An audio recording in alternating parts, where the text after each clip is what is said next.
What's going on, everybody? I was really hoping that we'd have a lot more to talk about with the D23 news, but I put it in the title that the Thunderbolts lineup was announced. That's pretty much all we got.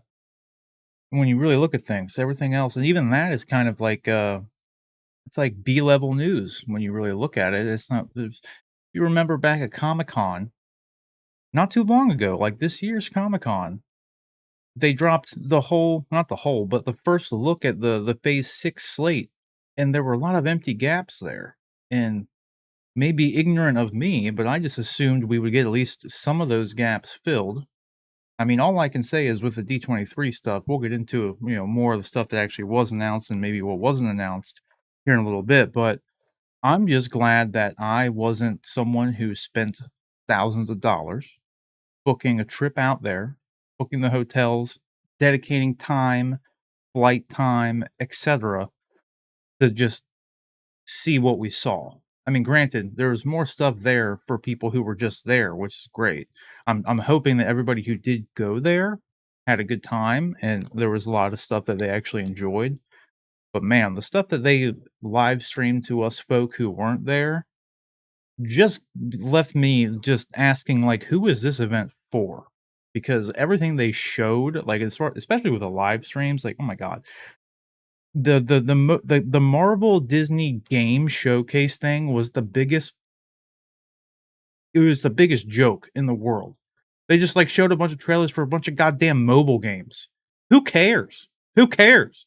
That annoyed the shit out of me because they kept playing in little previews. They kept playing. I'm going on a rant, and I didn't really intend on it, but they kept in the previews for this big game expo. They showed the Sony Spider-Man 2 footage in the little preview trailers. They showed the Wolverine game that the same developers are making, who make the Spider-Man games. They showed the scene with Wolverine pulling his claws out at the bar. What did they show in the Game Expo portion? Not those games. It was just a bunch of mobile games. And, like, if they would have at least shown something, everything, it's honestly the mobile, or not I was gonna call it the Mobile Game Expo because that's pretty much what it was. But the Game Expo was literally stuff that they had already announced, we had already seen, aside from the Captain America Black Panther game that they didn't tell you anything about. They showed a cinematic trailer of some stupid stuff.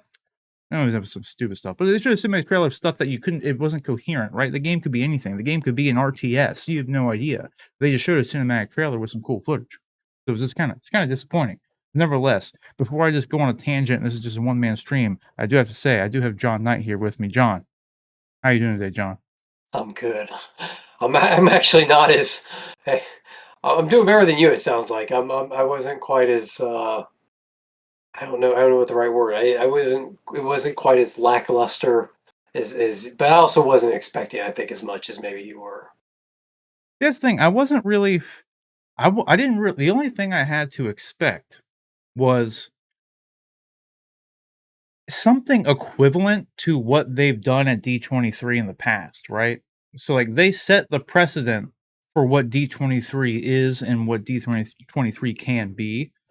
Sure. And this being the first D23 post COVID, and like D23 is supposed to be like the big everything Disney event. Like, this would be the place that announcements are dropped. This would be the place that you're just you're telling the fans or whatever, you're getting fans excited. It's a hype event. It's nothing really more than a hype event. But I felt like this entire event, like, I had no hype at all. Like, anything, like, I wasn't expecting a bunch of big reveals. I wasn't expecting like the entirety of like the Phase 6 lineup or anything like that, but I just kind of expected, like, you remember last D23, they announced She-Hulk, they announced Moon Knight, they announced Miss Marvel, like, they announced, like, this is just MCU stuff they announced. All these things that, like, and it's like, we as a fan, you wouldn't even think they would even do, right? Like, we never even expected a of all the shows that they could have done on Disney Plus, no one would have expected a She-Hulk show. No one would have expected a Moon Knight show or a Miss Marvel show, like those 3 things I just mentioned off the top of my head, and they announced them there. And, like, all this, I can't even remember all the other stuff that announced there, but, like, that was the kinda thing that just, like, kinda was just, like, 'Cause they what honestly baffled me more than anything was, like, they didn't live stream the entire events, right? They didn't live stream everything. But the things they chose to live stream, I'm sitting there watching it, and I'm bored out of my fucking mind. Like, it's just I don't understand, like I said at the top, like, who were these for? Like, who was asking for anything that they actually, like the stuff they gave us from the people who weren't there, just I just don't know why, like, who was asking for any of it? Not that they didn't put work into it, not that the people there did a bad job or anything like that. It was just like it was so just like is there gonna be anything that anyone's actually clamoring about? Like, in the last couple of weeks, there's been just news reports from just, like, The Hollywood Reporter and Deadline and all these things about, like, castings for The Acolyte and the Matt Shakman Fantastic Four being like, him being looked at as a director, that dropped, like, 2 weeks ago. Reports were running on that. And mo so it's like, did they even just announce that now just because there were headlines about it, so they did it, or was it even something that was planned? That's what's just, like, kinda confusing. I don't know, but you weren't as let down by it? Was there anything that stood out to you about it? 'Cause to be fair, I didn't follow this, like, to a T. I just tuned into, like, all the live streams, and I'm glad I planned on wanting to, like, stream everything and, like, react to it as it was happening, and I'm really glad I didn't. 'Cause that would have been an Yeah. all day waste of my time, like, for sure. But what did you like about the any of the news that actually did drop? Was there anything that you were expecting to drop from the D23 in general? Well, actually, there's a couple thoughts that I kind of wanted to hit on the top, just right off the top. One is, I think this event or presentation maybe is a good indicator of why DC has canceled fandom, because they can't it's like they can't juggle. I'm sure marketing wise they have their year like kind of planned out, and so they can't juggle all the different benchmarks they have throughout the year. I'm sure that there's some sort of like social media awareness number that they want to hit. And so by dropping certain information at certain points throughout the year, they maintain that social media awareness and that presence of mind in the public's mind. Um, so I'm guessing that with those planned drops throughout the year and then everything that they announced at San Diego Comic Con, that they just didn't have much left. And so DC is probably in a similar boat. Actually, DC has even less left to announce. So I'm sure that's why we're seeing, this is kind of a precursor to what would have been an even worse DC fandom event had DC tried to follow up. And then my other thought was that the oh shoot, it's gone. It'll come back to me. It had to do with what they did announce, but I forget what I was going to say about it. But it'll come back to me. I'll come back to it. That's the thing, it's probably hard for you to remember because they didn't announce much. Yeah, Actually, I don't yeah. know I'm that sure that's. I guess that would make you think that you would remember it because there was only a couple things, Yeah, so I there didn't. I should have gotten overwhelmed by the amount of the stuff they dropped. Oh, yeah. that was exactly okay. So there, that jogged it. Thank you. Um, we had discussed this. I don't know that we discussed this on stream, but I think you and I just maybe discussed it off stream or through Discord or something. But when Feige announced all those drops at San Diego Comic Con, I think we said something about like they've announced stuff like that's out to like 2025, even like borderline 2026 at this point. Like if they keep making these announcements that far out in advance, within 5 years, we're gonna have the next 30 years of the MCU laid out for us. So like it makes sense that they had to kind of pull back and not release too much. I mean, they have all of phase five is laid out, right? Mhm. If they would have laid out any more of phase six, they've already announced two Avengers movies for phase six. If they would have laid out any more of phase six, I mean you're looking at 4, 3, 4, 5 years into the future, and then what? Do we just not get any announcements until they, for another 3 years until they get ready to announce phase? What would that be? Phase seven at that point. So Yeah. I just yeah, I don't know what I expected. I guess I maybe had hoped one of the things I kind of hoped was that maybe we'd get a new Black Panther 2 trailer. Um, They did show Black Panther 2 footage, but they didn't but release it online. just to the audience members. And then Mhm. I thought maybe we'd see like an Ant-Man teaser or something, but that was kind of pie in the sky because Marvel really seems to have pulled back on their trailer releases. They seem to be holding them much longer than they used to. Like, you don't get the year in advance trailer anymore. This is much more, you know, 6 months ahead of the movie release if you're lucky. Which is really how it should be, because we saw, like, with Probably. the most notable example that comes to my mind is, like, what was that, like, the 2018 or 2019 Comic-Con, they released the Godzilla King of the Monsters trailer, but the movie was still, like, 12 months out, and by the Yeah, time that movie came out, no one cared. Because, like, yeah. they saw that all the hype was built up, like, that was the talk of town for, like, that next couple of weeks, because the trailer for that movie's great, but then you gotta wait a year for the movie to come out, and then by the time it comes out, the trailer doesn't have the same impact on everybody, so when they start just re-releasing that trailer or another trailer, everyone just kinda is just like, "Wait, didn't we already see this?" Like, and then you're just like, "Eh, whatever." And then even though well, no, I'm thinking of the most recent one actually, because the Godzilla vs. Kong one actually did well for them, but King of the Monsters did not do well for them.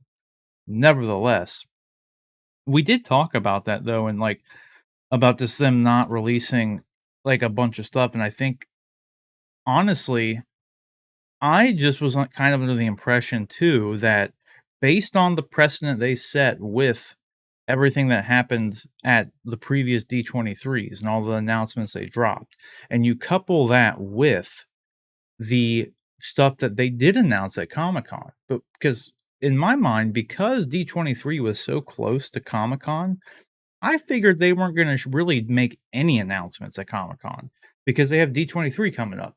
That's where they would want like, at Disney as an organization, they would want all the big news to be focused on their big event, not and, like, obviously, Marvel's arguably their biggest property. So, like, if Marvel's gonna make any sort of quote unquote big announcements and new announcements, you would wanna save that for D23.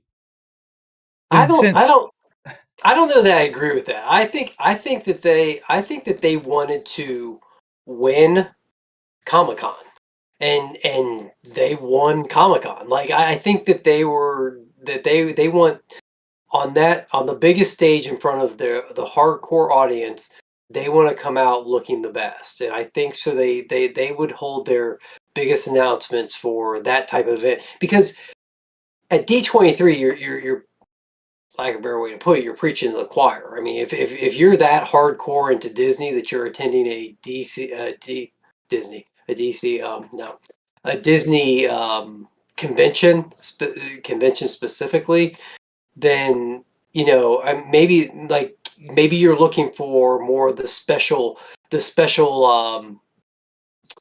exclusive stuff like being able to see Black Panther footage ahead of anybody else. Like that's that the that only seems like footage they even something showed. that seems Like, like they that's I feel like special they for didn't even the give that, though.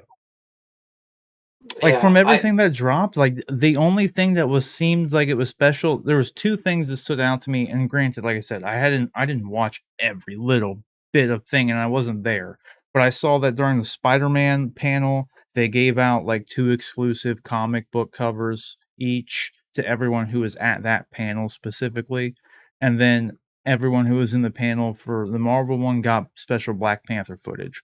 Outside of that, I haven't really seen any reports about anything else that was, like, special for anybody, and I just mhm. feel like it's kinda like,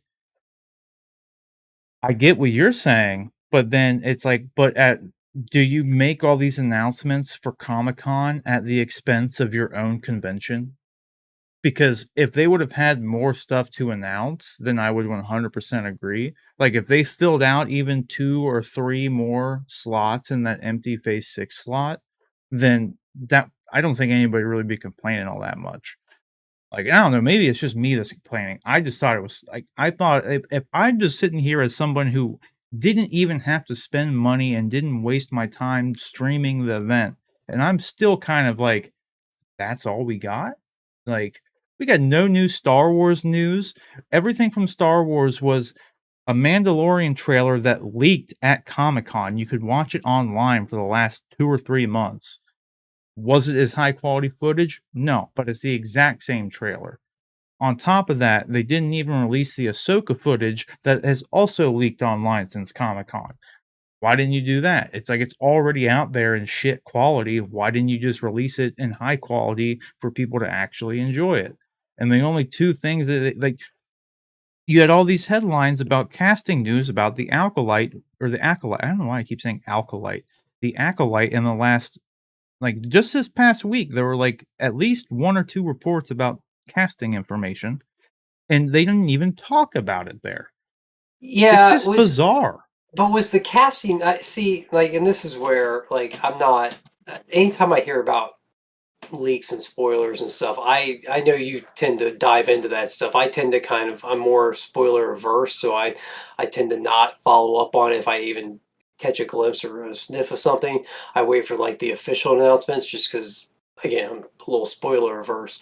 But like I thought, like the one thing I heard, this the casting was Henry Cavill's confirmed in the MCU, and I just thought, Oh well, yeah, that I was don't know if that I was buy that. BS But casting. Yeah. that was a casting along with a ton of other stuff, a ton of other casting news. And I wasn't sure how much of that was actually legit, if that's what you're referring to, or you talk referring to other Mm-mm-mm. stuff that was I okay. was specifically referring to the acolyte stuff.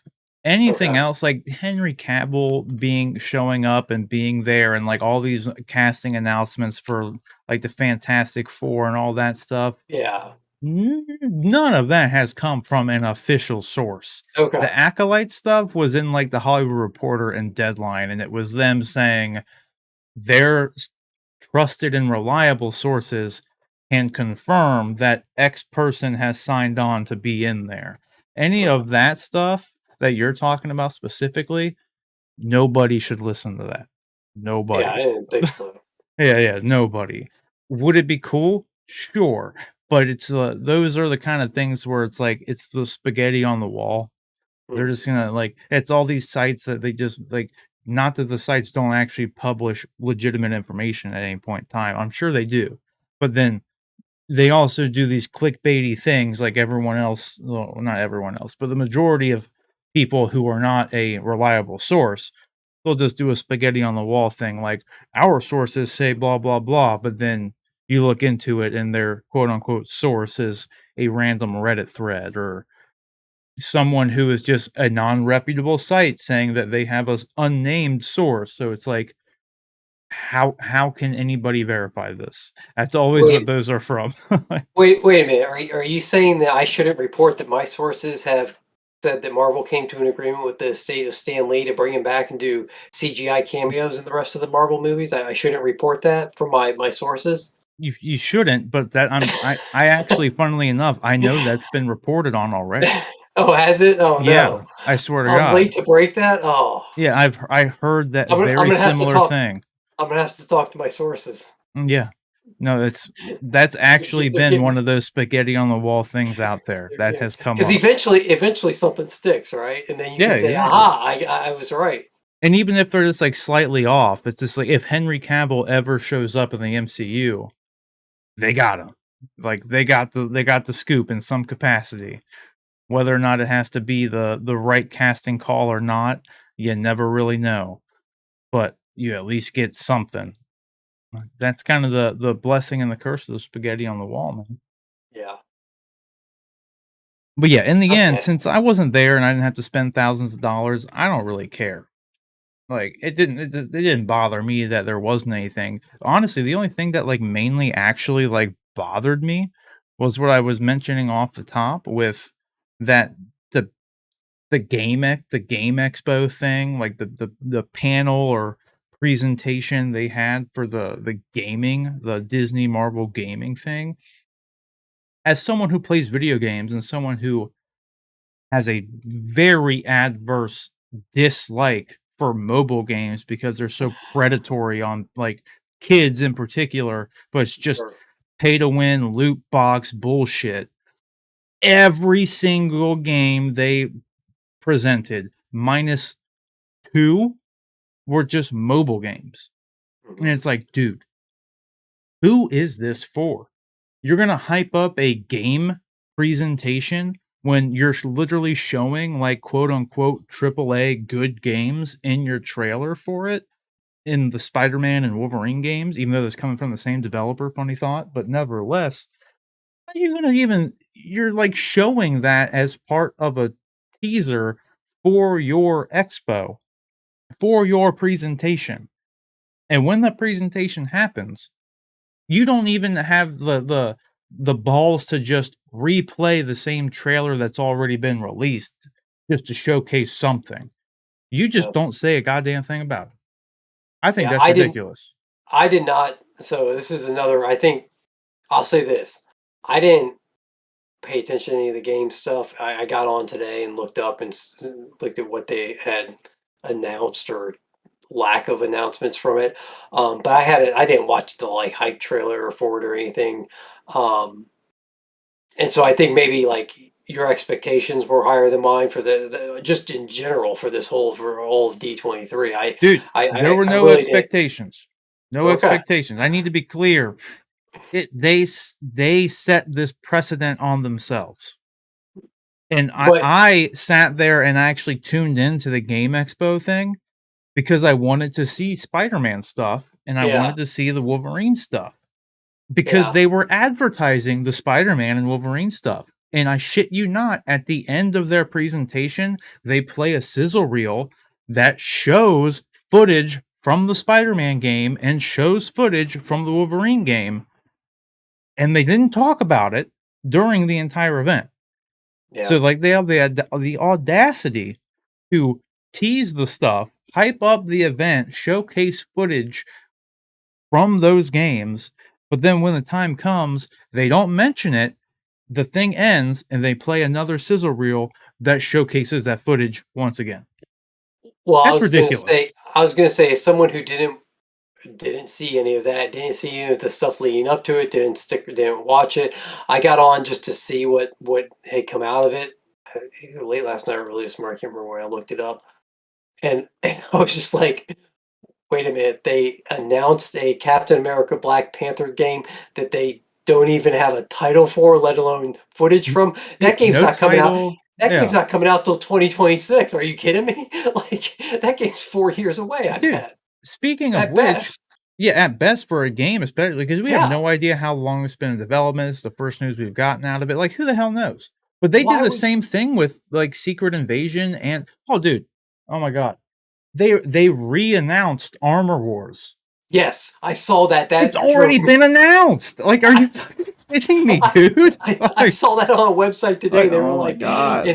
and they confirmed that Don Cheadle will be coming back for Armor Wars. I was like, what are you talking Yeah, about? that's not They news. confirmed that 3 years ago or Yeah, something. Like, like this is not news. This is ridiculous. And it's not. They didn't uh, even show footage for it. They that's showed he was. hilarious. It's like they saw they put Don Cheadle in the Secret Invasion trailer, so they just were like, "Ooh, we could just announce that again." Like Yeah, that's the only thing that comes to mind is like we showed they Don Cheadle, so now we're just gonna say that Don Cheadle thing's coming. They the forgot one about that. the one site I looked at said that they gave it's a new Armor Wars logo or something that they used It is. on the it's like, "Oh, wow. You went to the trouble of updating the logo, thanks." If they would have said, "Here's the new Armor Wars logo," it wouldn't be as offensive, I I think guess. yeah, I agree. At But it's least they like, would be admitting to the fact that all they were announcing was an updated logo. yeah, oh my god, that was just so stupid. I couldn't believe that. Because, like, obviously, they didn't even, as far as I know, they didn't even stream the actual presentation bit for Marvel. Like, because I never saw that pop up in my feed anywhere for me to actually watch it. I just learned about it after the fact, but because it was like the thing, it said like the Marvel presentation was streaming at like 5 p.m. Pacific time. So then I click on it and it's just these two dudes talking about the history of Spider-Man. So I thought, okay, well maybe they're leading up to something with this. Like maybe they're going to announce something with Spider-Man. And I knew they had in their little like schedule something about celebrating the history of Spider-Man. I was like, fine, but it literally says like Marvel presentation 5 p.m. and then they were just showing the Spider-Man thing that inevitably led to nowhere. It was just these two dudes. Granted, these two dudes, I forget their name, but they work at Marvel and they're working on the Spider-Man comics, so, like, they're fine, they did their thing, but it's just like, I feel like they needed better communication with the audience in general for this entire event and the things that they were and were not streaming and what they were, because, like, on Disney's official YouTube channel for the whole thing, they just said, like, Disney Expo, and it was live, and you know what else was annoying about their stream? They didn't even have DVR enabled, so you couldn't even rewind or skim through to see anything that you missed. You had to be watching it live, and you were just stuck there with whatever they were showing. So you couldn't Yeah. even skim back through during their stream to see what you missed. Like, who does that? Because 'Cause they're keeping the video up, I'm sure. Like, I'm sure I could go pull the video up, but it's the fact that they didn't have it enabled to where I could skim through. Like, are you crazy? Like, I just thought that was so stupid. Yeah. I don't know. I don't wanna just shit on the whole thing, but, like, I at wonder the I end of the wonder day, if ugh. I wonder if this is an intentional, I don't know what the right word, intentional shift that they're doing in what, because I really feel like they want D23 to be this fan event that maybe they're trying to pull back from maybe they incorporated some of the online components in years past, and especially the past 2 years because of the pandemic. So they used this event as a platform to do some announcements. But if internally they're saying like our intention with this event is to be a more fan centric in-person event, not about not about announcing things, not about marketing ourselves, but just a kind of like a celebration of Disney. That's all it is. A celebration of all things Disney, and that's their intent for this going forward. And so they pulled back a lot on a lot of the announcements. They kept some of it because they knew people expected that based on what they had done previously. But now that things like Comic-Con are back and other events are back, they're shifting their focus to save news releases for things like that. I don't know. I'm just speculating as to why this seems so underwhelming in a lot of ways. Well, the only thing that I think, like, going back to kinda the Comic-Con thing, if that was the case, why would they announce so much stuff at something that's not their event? That's the thing that I just find so odd. Like, you got I mean, more news, at least for Marvel, out of something that wasn't even their own event.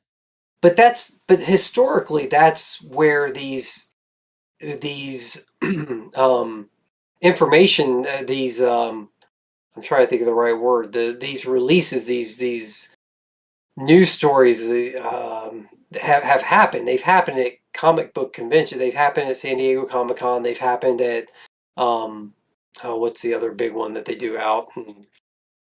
There's a couple other big ones. New York Comic Con, C2E2. They usually try and have like at least some sort of presence at these big conventions to try and build on the hype of that's around the convention already, I guess. Exactly. And so I guess that's why I'm thinking that I'm wondering if just they've decided that, hey, we're not gonna worry about releasing stuff at our own event. We don't care about our own events or our own events. People will tune into our own events because they like our events. They're not gonna what we have to do is so it's like running a television show opposite another popular television show. You're not only trying to make your show popular and like have it have a lot of people, but you're also trying to take away from the other people's hype or news or whatever. So like if they're releasing them at the comic conventions, then let's say DC drops something real big, but Marvel, let's see DC announces, their new Superman movie, but then Marvel comes out and they're like Robert Downey Jr. is coming back to play Iron Man in the last Avengers movie, and then like right away people are like, oh yeah, DC's doing a Superman movie, but did you hear about Robert Downey Jr. coming? Like, just that kind of one-upsmanship, that kind of like, we're going to stay the leaders of the pack, and but we're going to do it on the same court. We're going to fight it out on the same court. I don't know. That's my best guess as to why they're That's all valid, but Doing that at the expense of the people who show up to your convention? I don't get that. It's like, so literally, like, you have all these people who show up for D23, and you like, let's call a spade a spade. A lot of people were there for the Marvel stuff, like, in particular, right? Even though, like, I'm sure there obviously weren't gonna be as many people there for, like, the game thing, obviously, like, that's fine. But, like, even the things outside of Marvel and outside of the game thing, what was new from Disney? Yeah, I What was it? What did you give the fans who paid to come to your convention? What was like what how did your convention should be better than Comic-Con? It's your convention. Why would you want people to come back to you? You need to one up yourself, or no one's going to come back to your convention. Why would they bother? Okay, yeah, people got. If I wanted to go to D23 or Comic Con, I'd have to get a flight, a hotel, time off of work, all of these things. Not everybody lives 10 minutes away from the convention center for either location. So you're asking people to take time out of their lives and like spend a lot of money, go here and spend time waiting in lines and doing like 80 to 90% of people who even go to these things don't even get into the panels. So it's like you should be rewarding the people that are spending time and money and effort and everything into giving them the absolute best experience they could possibly give. And if they can look back and see that a third party event that's not even hosted by you was better for what they were looking for, why the hell would anybody want to come back? Like, you know what I mean? I just think it's kinda, like, counterintuitive to, I think Marvel in particular should have just not done the Phase 6 slate and saved that for this, and it would have been a better event. If they would have just announced the rest of Phase 5, which is really just Thunderbolts, I can't really remember anything else that filled out Phase 5 other than the Thunderbolts. And then at this event, announced the cast and then showed the little Phase 6 thing that only had Fantastic Four and 2 Avengers movies on it. But, like, you take the Phase 6 little preview and compare that to what Marvel gave us now, that's still more. Like, it would have been a lot better. Like, it would have given people there at least something to be excited about. I just feel like if I was there, man, I feel like I would have been really disappointed. Because as someone who's not there and really didn't care, I'm just kind of, like, confused as to what the outcome was based on like I said, the previous precedent they've already set for D23. Like, because I get your point where, like, yeah, the one-upsmanship and all that stuff's great, but, like, in the end, their whole goal with D23 is like to not they don't wanna do Comic-Con anymore. They want people to come to just D23 instead. They want D23 to be the landmark event for all Disney stuff. Like, DC was doing the same thing. Even this past year, Marvel and DC were not confirmed to even be going to Comic-Con until, like, a week or 2 before it happened. Did, like, it actually come out that they were even gonna go, if I remember correctly? Like, and they didn't even go. Marvel wasn't even there the previous year, if I'm not mistaken. It was, like, just DC, I think. Like, they don't wanna have to go. Why would they, as an organization, especially if they're scheduling them so close to each other, right? It's like, why would we go to Comic-Con? And you gotta think of the logistics of it too. They can't expect all the talent who comes out on stage to be able to go to both places, so it's, like, kind of a scheduling thing too. There's a lot of logistics involved in either of them, but I don't know. I don't wanna just keep ranting about it. I just think it's a little weird that, like, you tune into some of these things, you wanna like, as a company who wants to control the news cycle for the weekend, you'd think they'd actually release some news, right? Like, that's kind of where I'm coming from, because like, I can't even like, the only things I had really even noted down was, like, they announced that, we talked about this before, on one of the She-Hulk after shows that, like, the leader might appear in She-Hulk because they brought Abomination back, and they confirmed that he's coming back for Captain America 4. Cool, but they didn't, like, give you any additional details or anything. Not that they needed it, but it was just like, that's all. They didn't give you any more details about Captain America 4. It was pretty much just like, we already knew the movie was coming, we knew the title, and the leader's gonna be in it. So it was just like one little thing added to it. Not that crazy of a thing. They said that The Marvels is going to be an action comedy movie. You kinda got that from watching the post-credit scene of the finale of Miss Marvel.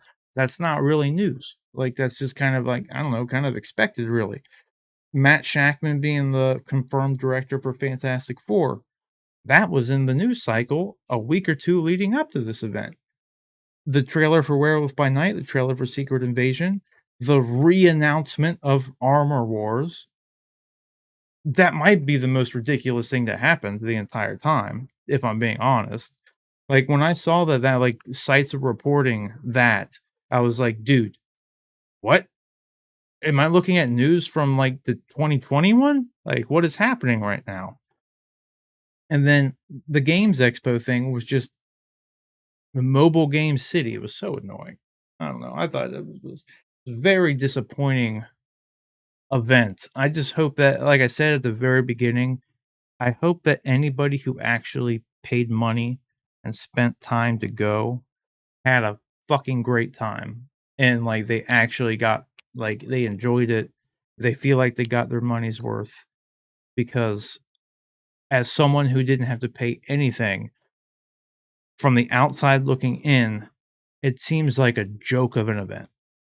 Like, out of everything they live stream and the news that came out of the things that we didn't see, boy, oh boy, would I have been disappointed if I paid money to go to this thing.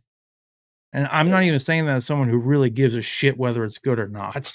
That's just like, man, like, 'cause like I said, you want this thing to control the news cycle with your what you were saying with, like, trying to one up, if you go to if you go to Comic-Con and you're Marvel, you want your presentation to be better than DC's. You wanna have the best presentation there. And this is your event. And I feel like everything that happened was just so abysmally disappointing. Like, no words for it really other than that. I don't know. Was there anything that stood out to you though about, like, what did or didn't happen? We can To be wrap honest, up I mean, the like, recap. yeah, I was actually excited. The Werewolf by Night thing took me off guard. I don't know if they've talked about that before. I didn't. If they have, somehow They I've did. missed that. It's directed by Um, Michael Giacchino, the composer okay, of, like, the yeah, Batman and stuff. The weird thing is, yeah. I thought that was initially reported that it was gonna be an animated series. So, that threw me off when I first saw the trailer because I was like, "Wait a minute, wasn't this supposed to be animated, or am I thinking of something else?" But Well, whatever. and I'm also very confused as to what it is. Like, is this supposed to just be like a, for lack of a better way to put it, like a what if story or something? Like, because it doesn't really seem like it's something that's going to fit into the MCU proper. And it says it had some weird, not weird, but it had some very distinctive, like a Marvel Studios project or something. Anyway, the way they described it was didn't seem like it was real tied in. But I can't think of anything else that they've done so far that hasn't been tied in heavily to the MCU. So that took me a little bit. I wasn't expecting that. I thought that was kind of cool. Um, the Secret Invasion trailer, I was glad to see it. It definitely cements in my mind that they're not just adapting the comic book story. They're not even really, like, they're taking one specific element from it and kind of creating their own story. It seems like, which is that the scrolls are taking over key positions, but not necessarily superheroes. There was always in my head the I don't know if hope is the right word, but the kind of the expectation that maybe we would see, like, for lack of a better word, maybe Captain Marvel shows up, and then throughout the course of the show, it's revealed that she's been a scroll for X amount of time or something. Because that was the whole premise of Secret Invasion in the comics, was that you know X number of heroes have been replaced by scrolls, and like which Mhm. heroes have we been following that have been scroll? Like it was a huge, huge thing when it came out. It was such a fun and interesting story arc, and this seems to be more take that idea, but kind of not so much that they've replaced heroes, that they've more just replaced people of influence or power, which is still, I think, going to be a fun show and it's going to be interesting. Just not quite the stakes that the comic series had. And then finally, I was super happy to see the cast of Thunderbolts because we've actually speculated about that some. Just um, we talked about maybe what was Wong trying to bring people together for it, and other things. And the cast is um, interesting. I was not expecting Ghost to be back in any way in a Marvel project, so seeing her pop up there was interesting, along with Taskmaster. Two characters that thought they might kind of just be done with and not really do too much more with. So that was, and then David Harbour is Red Guardian. Like that was such a big name to get for that role to kind of play a part that really didn't leave itself open for more exploration in the future. And so it's interesting to me that they're bringing them back. And then I'm a I'm big on the Captain America universe, and so I love Falcon and Winter Soldier, and so I'm glad Bucky's back, and we'll see how he there's got to be some good interplay between him and John Walker, in that. So anyway, I'm looking forward to this. I thought the cast for this was I'm gonna say good, good. Most notably, though, I just have the immediate thing I saw, and it wasn't Mhm. Elaine Bennis. The immediate thing I saw was there's just 3 super soldiers. True. Yeah. That's granted completely different personalities, so if they actually lean more into just actually telling a good character-driven story, then cool. But that's not really what Marvel does. So I'm kind of concerned about, like, the lack of diversity in the team as far as, like, what they can showcase because it's Marvel and they like to do their comedy, they like to do their big action set pieces.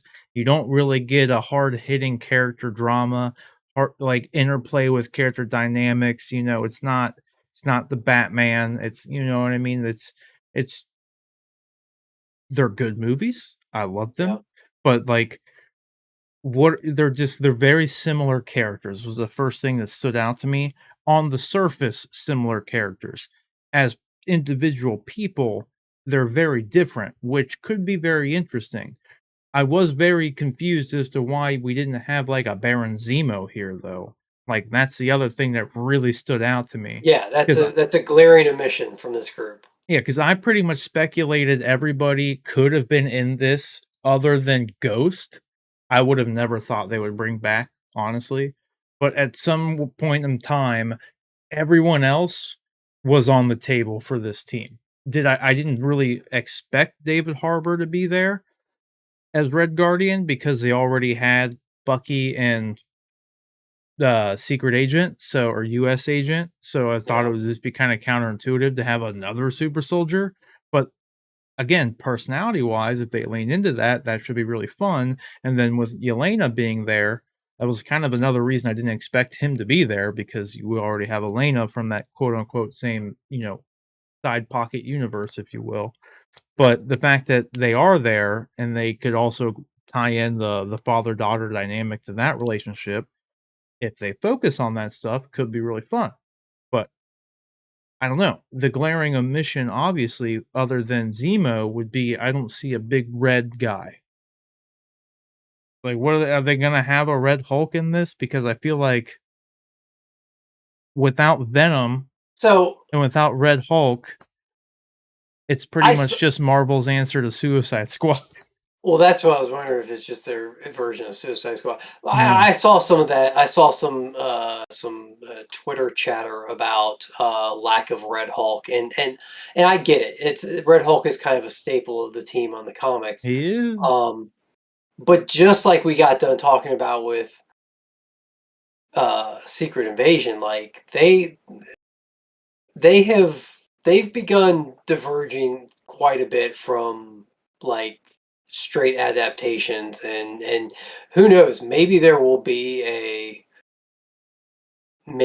something that happens in this movie that leads to a Thunderbolts 2 and a Red Hulk emergence later on. Mhm. You know, I don't know, but Well, and the 2, to that point, they have always diverged. They've never yeah, no, they've never retold done us. straight. Yeah, they Yeah, didn't do a Sandman. which Like, is that good never because happened. Yeah. ultimately I think that would be boring for those of us that read the comics. That would be incredibly Tell that boring to to all the just comic readers who whine and cry about every little detail that is different from the story they've I, already fucking read. I know, Like, but it drives me nuts. as much as like it would be so cool to see a live action like straight adaptation of Secret Invasion and see them go to battle, and like that would be really cool. But the ending of it would be so anticlimactic. You know what the ending was the whole entire time, so the only reason it would be cool is just because you'd be seeing a live action version of it. The story element, the surprises, all that would be lost and gone, and so I like that they, pay homage to those things and use the same names and the same kind of ideas, but play them out in different ways. I think that is one of the things Well, that that's Kevin just like Feige the has done so comics. well. That's just like I think comic readers who complain about that stuff forget that they do the same thing in the comics For when they sure. do new runs. There's Yeah. new writers, there's new artists, they come on and they do their run of the Thunderbolts, they do their run of Spider-Man, they do their run of Superman, and it's different from the one before that. But they don't They don't just complain. rehash Like, the yeah, last it's they not don't the just same rehash the thing. yeah. Like, granted, yeah, I get where the surprise or disappointment or annoyance, or I get where all of it comes from, but at the end of the day, what you should really care about is, are they telling a good story and are the characters good? Like, that's pretty Um, much it. And, like, with this cast, I mean, aside from Ghost and Taskmaster, all of these characters were good. So they really just need to tell the story. I mean, I'll watch Elaine Bennis in anything, and she'll always be Elaine Bennis. Julia Louise Dreyfus will always just be. I know her name, so like trust me, I know her name, but I'm gonna always say Elaine Bennis if I can. And but yeah, like that's my only concern really with this cast is kind of like what I just said is just Ghost was kind of lackluster, and then Taskmaster was very lackluster, and I guess her respective show or movie rather. So like I didn't mind like the gender bend, I didn't mind any of that. It was just the way Taskmaster was utilized in that movie. The way everything was utilized in that movie was kind of lackluster in general. So my only concern is like they really need to flesh out those 2 characters to make this really compelling. But I don't wanna spend a ton of time with them because they're already not very compelling. So it's kind of like a double-edged sword that they kinda have to, like they're gonna have to deal with that in some capacity because I feel like the most people, especially the general audience, right? Like you and I, we're gonna watch this movie, we don't care. Like even though I'm, like, saying that, like, those 2 characters suck in a lot of ways from what we've seen, I'm still going to watch the movie, but if I think those characters suck, then I'm sure, like, somebody's mom really doesn't care about those characters. You know what I mean? yeah. But I do have someone I've said from day 1 too, I'm just gonna throw this out there, who I think should be Red Hulk, because I never thought they could go the route with William Hurt being. I mean, he is Red Hulk in the comics, I get that, but given it was William Hurt and he was an older gentleman while he was with us. Now he's no longer with us. Even when he was with us, I always thought, who should play Red Hulk, who's already in the MCU, is Martin Freeman, whose last name is also Ross, who was also a government agent. You know what I mean? Yeah, no, that would Like, I yeah, just that thought, would like, work. that should be your Red Hulk because he's right there. His last Mhm. name's Ross. Just let him be the Ross who becomes Red Hulk, and then everybody wins. We would have still had William Hurt at the time when he was still with us, and then we'd still have a Red Hulk who was he's pretty like he's just a government agent guy. It doesn't really matter who it is, but at least you're keeping Mhm. the Ross last name. You could literally just make him a colonel or something. So, like, you give him the same rank as William Hurt had. He was the Secretary of Defense last time we saw him. So, like, just promote him to Secretary of Defense in the MCU, and then you pretty much have the same character. Just he didn't have the Thunderbolt nickname. That was it. Do you That think was my bet. with Ghost being on this team, do you think we get Lawrence Fishburne's Bill Foster back? They had such a it would just be, I'm guessing he wouldn't have that was another actor where they got a pretty decent named actor to play a classic Marvel hero and kinda really didn't do much with it. I mean, Mhm. he had a few lines in the second Ant-Man movie, and that was kinda it. So I'm curious if maybe he'll be back in some capacity because he seemed to have a relationship with the Ghost character in that film, and I think so you just kinda you answered what my answer would be. The fact that they didn't do anything with him in Ant-Man makes it very unlikely they would do anything with him in this because it's an ensemble, yet another ensemble. Because she was in an ensemble film before and yeah, really didn't get too much with her character, but if like I said, the 2 detractors from this team is Taskmaster and Ghost. We already know a lot about Yelena, Red Guardian, Bucky, and U.S. Agent, so they could spend more time flushing out Ghost and Taskmaster, but at what cost? Because they're yeah, already to everyone in the audience right now, they're already kind of like the more uninteresting of the characters, right? Just because of how they were portrayed in their first, outings. So I could see them maybe wanting to flush them out more, potentially when Ghost gets the call from Elaine to join the Thunderbolts, maybe she's conflicted and calls up Lawrence Fishburne and talks about it or something, or I could see something like that happening, but at the sure. same time, it's like, do you want to have to pay Lawrence Fishburne to come in to do one scene? Like, that's the other Uh, thing you're stuck with when you, like, get these kinda quote unquote "big name people" to come in, un like, they want unless something they've to do. unless they've already paid him. I mean, I don't know what he signed for when he signed on to be That's in fair. it. He may have signed on for, like, a 3-picture deal, and, like, they may have paid him upfront, so he may owe them 2 movies at this point, so who Mhm. knows? Yeah, Yeah. that's it, all relevant questions, I guess. Yeah. That's fair. It'd be I would as much as I would like to see let's put it this way, because those characters are in the film, I do hope that they flush them out a little bit more because they need to Mhm, make us care about them. And, like, you're already kind of fighting an uphill battle with, I guess, primarily just those 2 characters, right? Because, I mean, Ghost I'll actually to be fair, I'll give them credit because in both of their films, at the end of their films, they did reveal to the audience that you should have some form of quote unquote empathy for their actions because neither of them really chose to do what they were doing as the villain. They were just kind of put into a situation where they became the villain of Ant-Man's story and they became the villain of Black Widow's story, but, like, neither of them actually chose to do that stuff that they were doing. So, yeah, they at least have that benefit that they're kind of living in, like, the gray area, anti-hero area already, much like the other characters are. So, like, there's the reason they were all casted, right? I mean, they're already the anti-hero they're really the only anti-heroes of the MCU.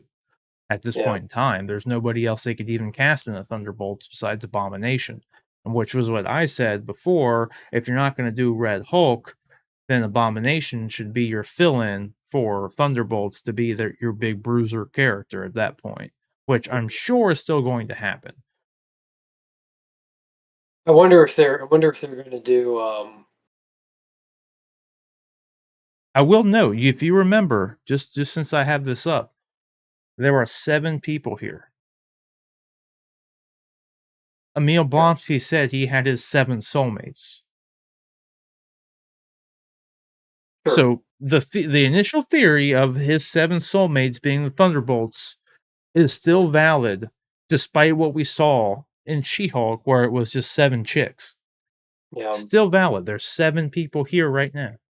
So Emil Blonsky could still be the Red Hulk stand-in for this team. I'll just say I personally too, and I'm gonna set myself up for disappointment by thinking this and but I feel like Zemo's gonna be involved in this movie in some way. If I he's think not, it's a huge mistake. having a Thunderbolts having that character already established in the MCU and then doing a Thunderbolts movie and not having even if it's just maybe he does another um Civil War type deal where he manipulates events to bring the Thunderbolts together. Maybe he's working with Elaine. I don't know. I don't know how he's going to play into it. It's just uh, which is an odd thing for them to leave him. Maybe he's not part technically of the Thunderbolts, but I can't believe they're going to do a Thunderbolts movie without him being involved in some way. They should just have He's such a him. good character. That's the He's thing. The fact that they did such a turn with him in Falcon and Winter Soldier, like, dude, nobody cared about that character in Civil people loved War. it. Yeah. Yeah, but then exactly. Civil War, he was literally noted as one of the worst Marvel villains because his plan didn't really make sense. It was a plan of convenience and coincidence. Like, oh, so you're able to do this thing that enacted these chain of events that you have no way of predicting would actually work out. But they work out because it's a movie, and then you know what I mean. And that's like was the biggest criticism of his character, like throughout the whole thing. He did fine in the movie. I like the guy. It has nothing to do with him. He did what was on the page. I always I feel like I have to say that sometimes when I talk like bad about like a character in a movie because people think I'm shitting on an actor and it's like, dude, guys. Or at least I don't know if people think I am because I like to preface this, but like people out there who shit on a character need to realize that the actors just do what they're told. Like Jared Leto did what he was told in The Joker. He may have chose and like prevented ideas to David Ayer to do the things that he did, but at the end of the day, the director said, "Yes, I want you to do that, so you do it." Just remember that. Nevertheless, the fact that they were able to just do such a turn with Zemo and Falcon and Winter Soldier and make him one of like the most beloved characters in the MCU with a simple meme scene of him dancing in a dance club. And then like you literally have a project come up that he is just comics aside perfect to be in. Like, if you just look at the MCU, it's like, well, yeah, you gotta have Zemo. We even talked about that before. It was like when we were talking about who would be in Thunderbolts, it was pretty much everyone on here, but include Baron Zemo. That was Yeah. it. Like, that's the difference. You have Zemo and you have Abomination instead of Ghost and Taskmaster, and then we called it because I said it was Elaine or Wong, given what Wong was doing. It's Elaine, and then there we go. That would have been the Thunderbolts. It would have been perfect. But nevertheless, we'll see. I still think you might be right. I think one way they could do that is have like Zemo be working with Elaine as like the money man because they established in Falcon Winter Soldier that he's essentially Bruce Wayne. So it's very possible maybe Zemo is Elaine's sugar daddy. Like we don't know.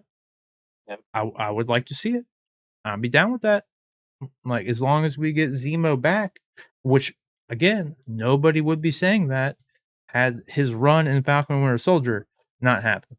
But either way, I don't know. Is Yep. there anything else that happened at D23 that you think is worth talking about, or should we move on to the She-Hulk after show or the Lord of the Rings after show? You're Yeah, I mean, fresh off both, so we should definitely move on to those. I'm trying to roll through. I mean, the Mando news. What there was something I wanted to the comment Mando on. trailer was And great. I'm just yes, it annoyed was. that it was leaked 2-3 months ago, and we've just that's what annoyed me more than anything. Like, you think you'd have, Yeah, like, a Mando panel or something, like, just a little bit more information, extended trailer, yeah. something. And the lack of the Ahsoka trailer as far as the Star Wars news was really, like again, it was already leaked. Why not just release it? But Did you know about the shorts, the Jedi shorts animated features that they're doing? Had you already heard about that? yeah, they released that, like, months ago too. Did they? I I guess I think there missed was that. at least at least at Comic-Con, they released, like, a little Tales of the teaser. Jedi or Yeah. something? Tales of the Jedi. Yeah, Yeah, because that they was did cool. that, they did Bad Batch Season 2, which they announced again, just like Mhm. Armor Wars.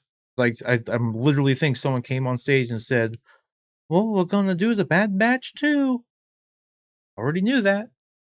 Like, literally been confirmed even before Comic-Con that we knew Bad Batch 2 was coming, so I The one thing that baffling. I didn't know that I was actually I'm hopeful about, and I was also kind of surprised by it. Andor's going to be 24 episodes, and they're going to have a first season and then a second season Yeah, that they're breaking it down into. yeah. I didn't realize it was going to be that long. Are the episodes supposed to be hour-long episodes? I don't know about hour long, but Because that's a lengthy. they're If supposed to they're be Mando, pushing it to like that. 45 minute, kind of like Mando episodes, you think? I hope not. I Okay. mean, I hope not. But given the fact that that's kinda Disney's modus operandi, like, this is what they've been doing with every single Mm. one of their shows for whatever reason, I have no idea. Like, you think after at some point they would realize, like, they're just really not working as well as they could be. Like, Lord of the Rings, The Boys, countless other shows. I mean, even go back to network television, they were at least, even with commercials, 45, 47 minutes long, 42 minutes if you really needed to make some extra cash with the commercials. Like, it's like, come on, like, in, like, all these shows, you get, like, 20, 30 minutes of something, like, I mean, if it's that's the kind of the weird thing about She-Hulk is, like, She-Hulk is designed to be, like, this lawyer, procedural, sitcom show, and even it doesn't seem like it's working at the length that it's at.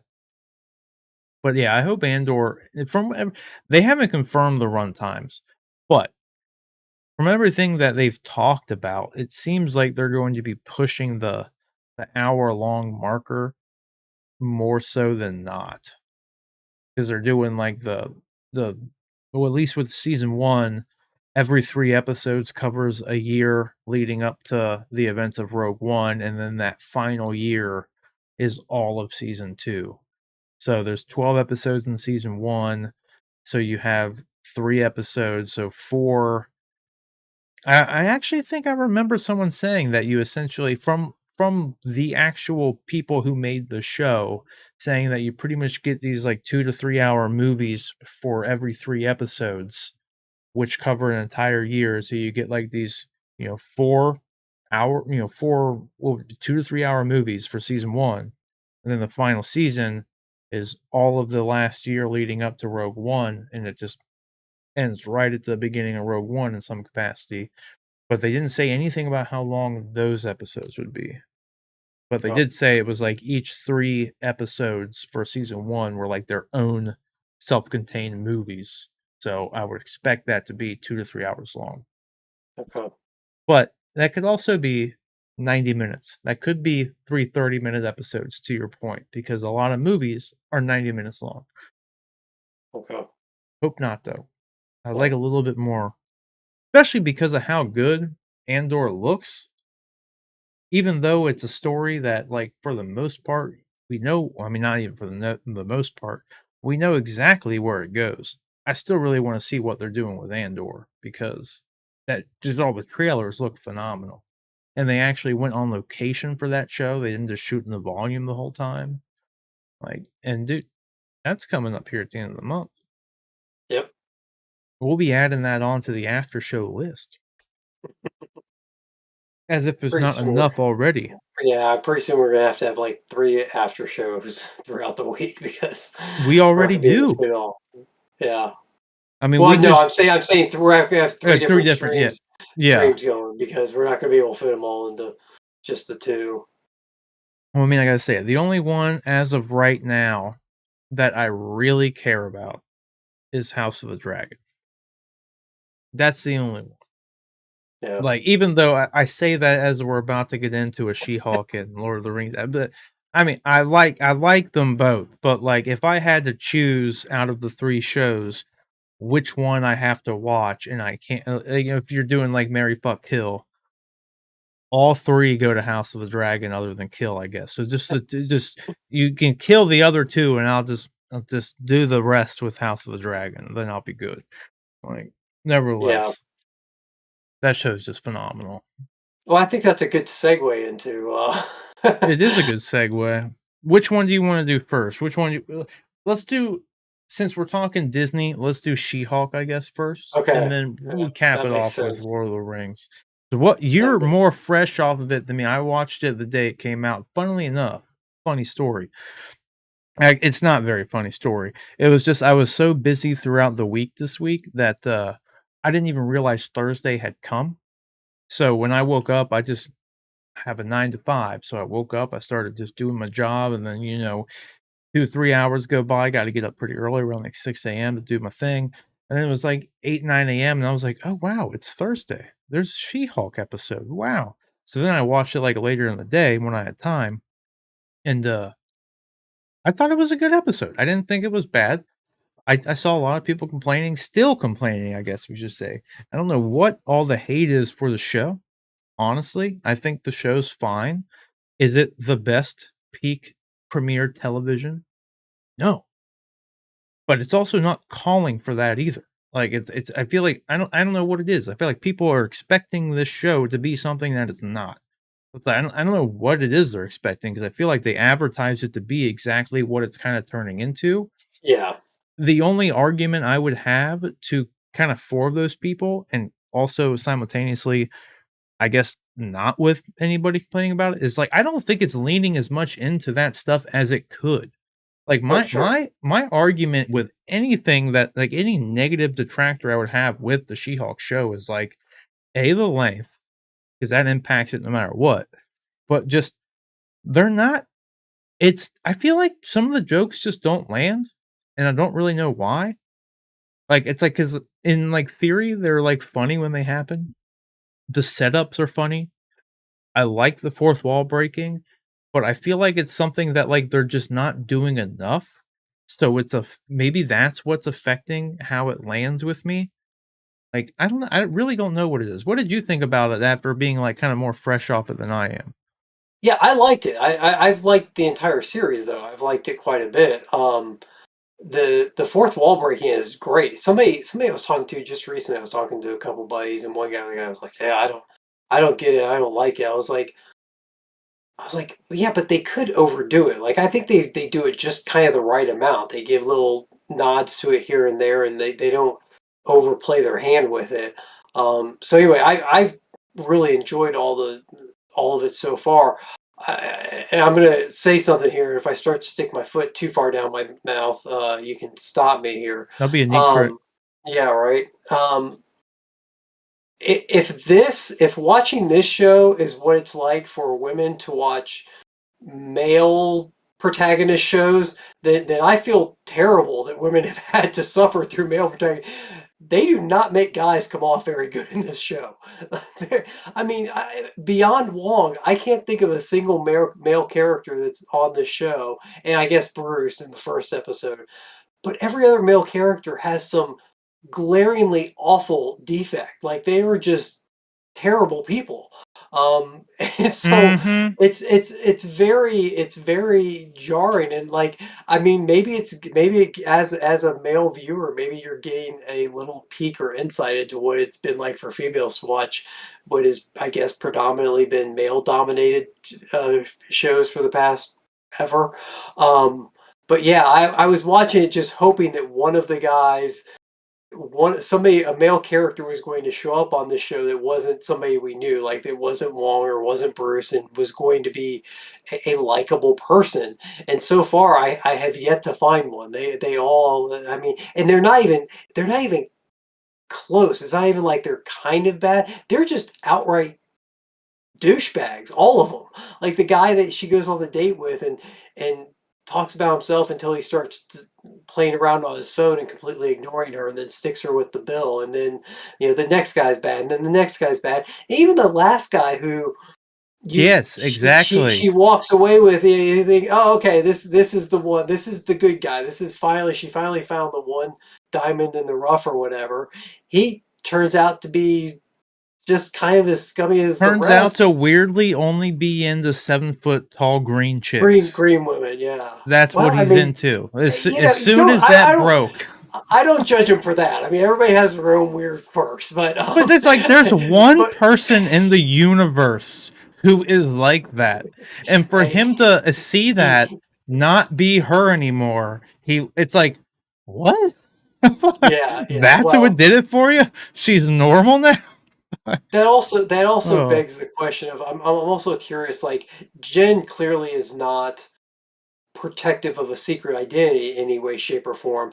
But I'm curious about how much the news actually covers the fact that She-Hulk is this other. I mean, I'm guessing probably not much. I'm guessing to the news outlets that She-Hulk would be kind of that I'm sorry that the character that the Jen Walters persona would be kind of a boring thing, and they probably wouldn't even talk about it or mention it very often. But it's that makes me wonder how much of the general public actually associates the fact that She-Hulk is not just She-Hulk, she's also this other woman, but Yeah, they seem to really not care about that at all. yeah. They don't acknowledge it in any way. Like, even though they're obviously the same person, when she was outside of Blonsky's prison, like they're only referring to like She-Hulk, even though she's literally there to be his lawyer, which is directly something that Jennifer Walters has been doing for the last 30 years. She-Hulk's only been on the scene for a couple weeks at this point, and it's like this big She-Hulk case. You know, it's like She-Hulk's the attorney, and they really the general public has really no interest in the uh the alter ego, if you will, which I guess is kind of I guess they never really did that about. I mean, they did that with Tony a lot, but Tony was much more of a public figure, I guess. I guess that is kind of like an odd thing though, because you would think that an attorney inherently also is a public figure. Mhm. But I guess since like her GLK and H law firm is specifically heading up a superhuman division, that maybe that's why they're really only focusing on like the She-Hulk stuff. Honestly, I guess the show is called She-Hulk and not Jennifer Walters. Yeah, So I mean, it's really probably just as simple as that. It's just like, yeah, no one really cares. Like, no one read the She-Hulk comics to see what Jen Walters is doing. They read the yeah. comics to see what She-Hulk was doing, She-Hulk, and yeah, so sure. I mean, I guess it kinda makes sense, but that's kinda like the weird, like, disconnect that just we as fans kinda have because we watch these things and we see them as characters, and then, Mhm. like, so we want the verisimilitude of being able to acknowledge like the realism of the world, right? And like in our minds, if this was a realistic interpretation of our world, which the MCU likes to say that it is, right? And for the most part, they do a good job about having all these fantastical elements, but they do try to keep it as grounded as possible and like show some verisimilitude, some realism with everything that happens, right? So when something like that happens, like when Moon Knight, when freaking, Khonshu and, the crocodile, why am I forgetting her name? The Amet? Yeah, when they're fighting in Egypt in front of the pyramids, and they're literally giants, and then it actually cuts to a shot of like Egyptian civilians just in Cairo or something, and they show them seeing it happen. Like you see them and you see them seeing these giant gods fighting above a pyramid, but then they never talk about it. Like, that kinda breaks the realism that they set up in a lot of yeah, ways. And the same with, like in this, we talked about it before on the news article when we got our first mention of Tiamat coming out of the freaking ground, almost destroying the Earth. Our first mention in the MCU post Eternals of Tiamat nearly destroying the planet happened in a byline, not even a byline, it was like an ad for another yeah. article on the website. Like, that's like and it's little things like that that make people who are really, I feel like we're a small demographic. We're just the people that are sitting here talking about this on YouTube and talking about this with people as if it's fucking just life, right? Like, so it's like Mhm. it's normal people, quote unquote, normal people probably don't really think about this stuff, but every once in a while, it does help to acknowledge it in a lot of ways, in my Mhm. opinion. What did you think about Donnie Blaze? Not Johnny Blaze, Yeah, I know. Donnie Blaze. Yeah, yeah, yeah, I don't know. I thought it was great. I this did. did I you thought it was great, dude. this aspect of it, it was fine for what it was. I didn't. I mean, that I will say this. I'm having much like you were just talking about. We have become so accustomed to the MCU playing things fairly straight and fairly serious, and yes, they that's one of the things I've admired and loved about them the entire run, from the first Iron Man to what was last that came out from them besides this, Moon Knight, Moon Knight, Kamala I guess, Khan, Miss Marvel. yeah, Miss Marvel, all the way through. They've done such a good job of balancing the having it take a serious tone, but also having stuff that's humorous, um, and balancing it out. This is very much because they are trying to riff on the sitcom aspect of it. This is very much more jokes and more humor, and then that lends itself to being hit or miss, and some of it, it works maybe not as well for me as it does for other people, and I think this character was just one of those instances where he was fine, he was humorous, like I got the joke. It didn't quite hit as well, I think, for me as it does for other people. I only liked it. I feel like I have to add the reason I liked it was because I watched Chris Angel Mind Freak. Okay, let me I'm I gonna let you watched that shit I'm gonna let you because go on your explanation for a second. I need to step away for just a second oh, though. you're fine. Okay. The reason I liked like, I didn't mind, like, yes, it was over the top. It's ridiculous.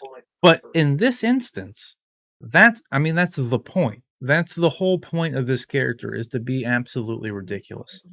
And I feel like one of the disconnects a lot of people are having is exactly what we were just saying, in all honesty. I mean, not to just rehash it up, it's just the fact that the MCU has since its inception back in Iron Man 1, especially in Iron Man 1, in all reality, it was a very grounded, realistic world. It was you saw Tony Stark build the suit and in a cave with a bunch of scraps, right? Like, we saw that happen. It was a very normal human story. You connected with the character, he did his thing. Enter Captain America, very normal character. He enters in, he can't do his, he's a little guy, he wants to be a big guy, and like through the magic of movies and comic books, he becomes the big guy. So it's like it was all been very real. But this show is it's a divergent from that. It's supposed to be something that the MCU is not. So that's why like a lot of this stuff has always worked for me, and I don't look at it with such a critical eye because I'm not expecting this to be real. I'm not expecting it to be the Infinity War. I'm not expecting it to be the next thing that like sets up the next phase of the MCU. I just think of it as just like an entertaining side story from some other character's perspective. And in a lot of ways, when you look at someone like She-Hulk, just this normal human girl who ends up getting the powers of the gods, and now you get to see what it's like from someone's perspective who is now essentially become a god. And now they have to deal with all of this bullshit that they always have to deal with like John was saying, shitty dudes trying to like going on dates with shitty dudes and just seeing all these things. You're just seeing like a heightened, exaggerated reality. Is the way I always look at it, and especially with her breaking the fourth wall, I look at it as someone like making a YouTube video and like just kind of just over exaggerating everything that happens. I don't look at this being like I feel like if we saw John, I like know your thoughts on this. I feel like if we saw a lot of the events happening in this show, from another MCU character's perspective, I feel like it honestly wouldn't be portrayed the same way. Like if this like when Daredevil, Daredevil Born Again show comes out, and then Mhm. they like if they were to write in that like Matt Murdock was this is a bad example because he's blind and wouldn't have seen it happen at all. That joke aside, if we would have seen this scene happen from Matt Murdock's perspective, it probably wouldn't have been as heightened. It wouldn't have been as ridiculous. It wouldn't have been as goofy because this is all from like She-Hulk's perspective, and she thinks it's ridiculous and she thinks it's goofy, and you're seeing her perspective of these situations. So it's just being overly exaggerated because that's how her character is perceiving and telling the story to the audience. Does that make sense? Sure. No, I completely agree. It's it's one of the things that I found most intriguing. Marvel had a formula, for lack of better, and I guess they still do to a certain extent, but they had a formula that ran through all of the Infinity Saga. And they clearly have made a very conscious effort to deviate from that established formula and explore other. While the formula is still there in a sense, they've started to explore other genres since then, and other ways of telling their stories since then. And I think it's one of the reasons that Phase Four has been so hit or miss for a lot of people is because it's kind of when you spend that much time and have that kind of expectation for how their stories are told and how they're done, I think it's a little jarring. Doctor Strange and the Multiverse of Madness. I had issues with the story itself, but it's also a horror movie. It very much they play into the horror elements. WandaVision. WandaVision was a very unique way to tell a story. Jumping through the different decades of television in order to tell a story was I'm sure jarring to a lot of people. I personally loved it, thought it was brilliant, but I completely understand somebody that comes out of Endgame and goes, "What the f is this?" Like, okay, but I don't get it. This isn't for me.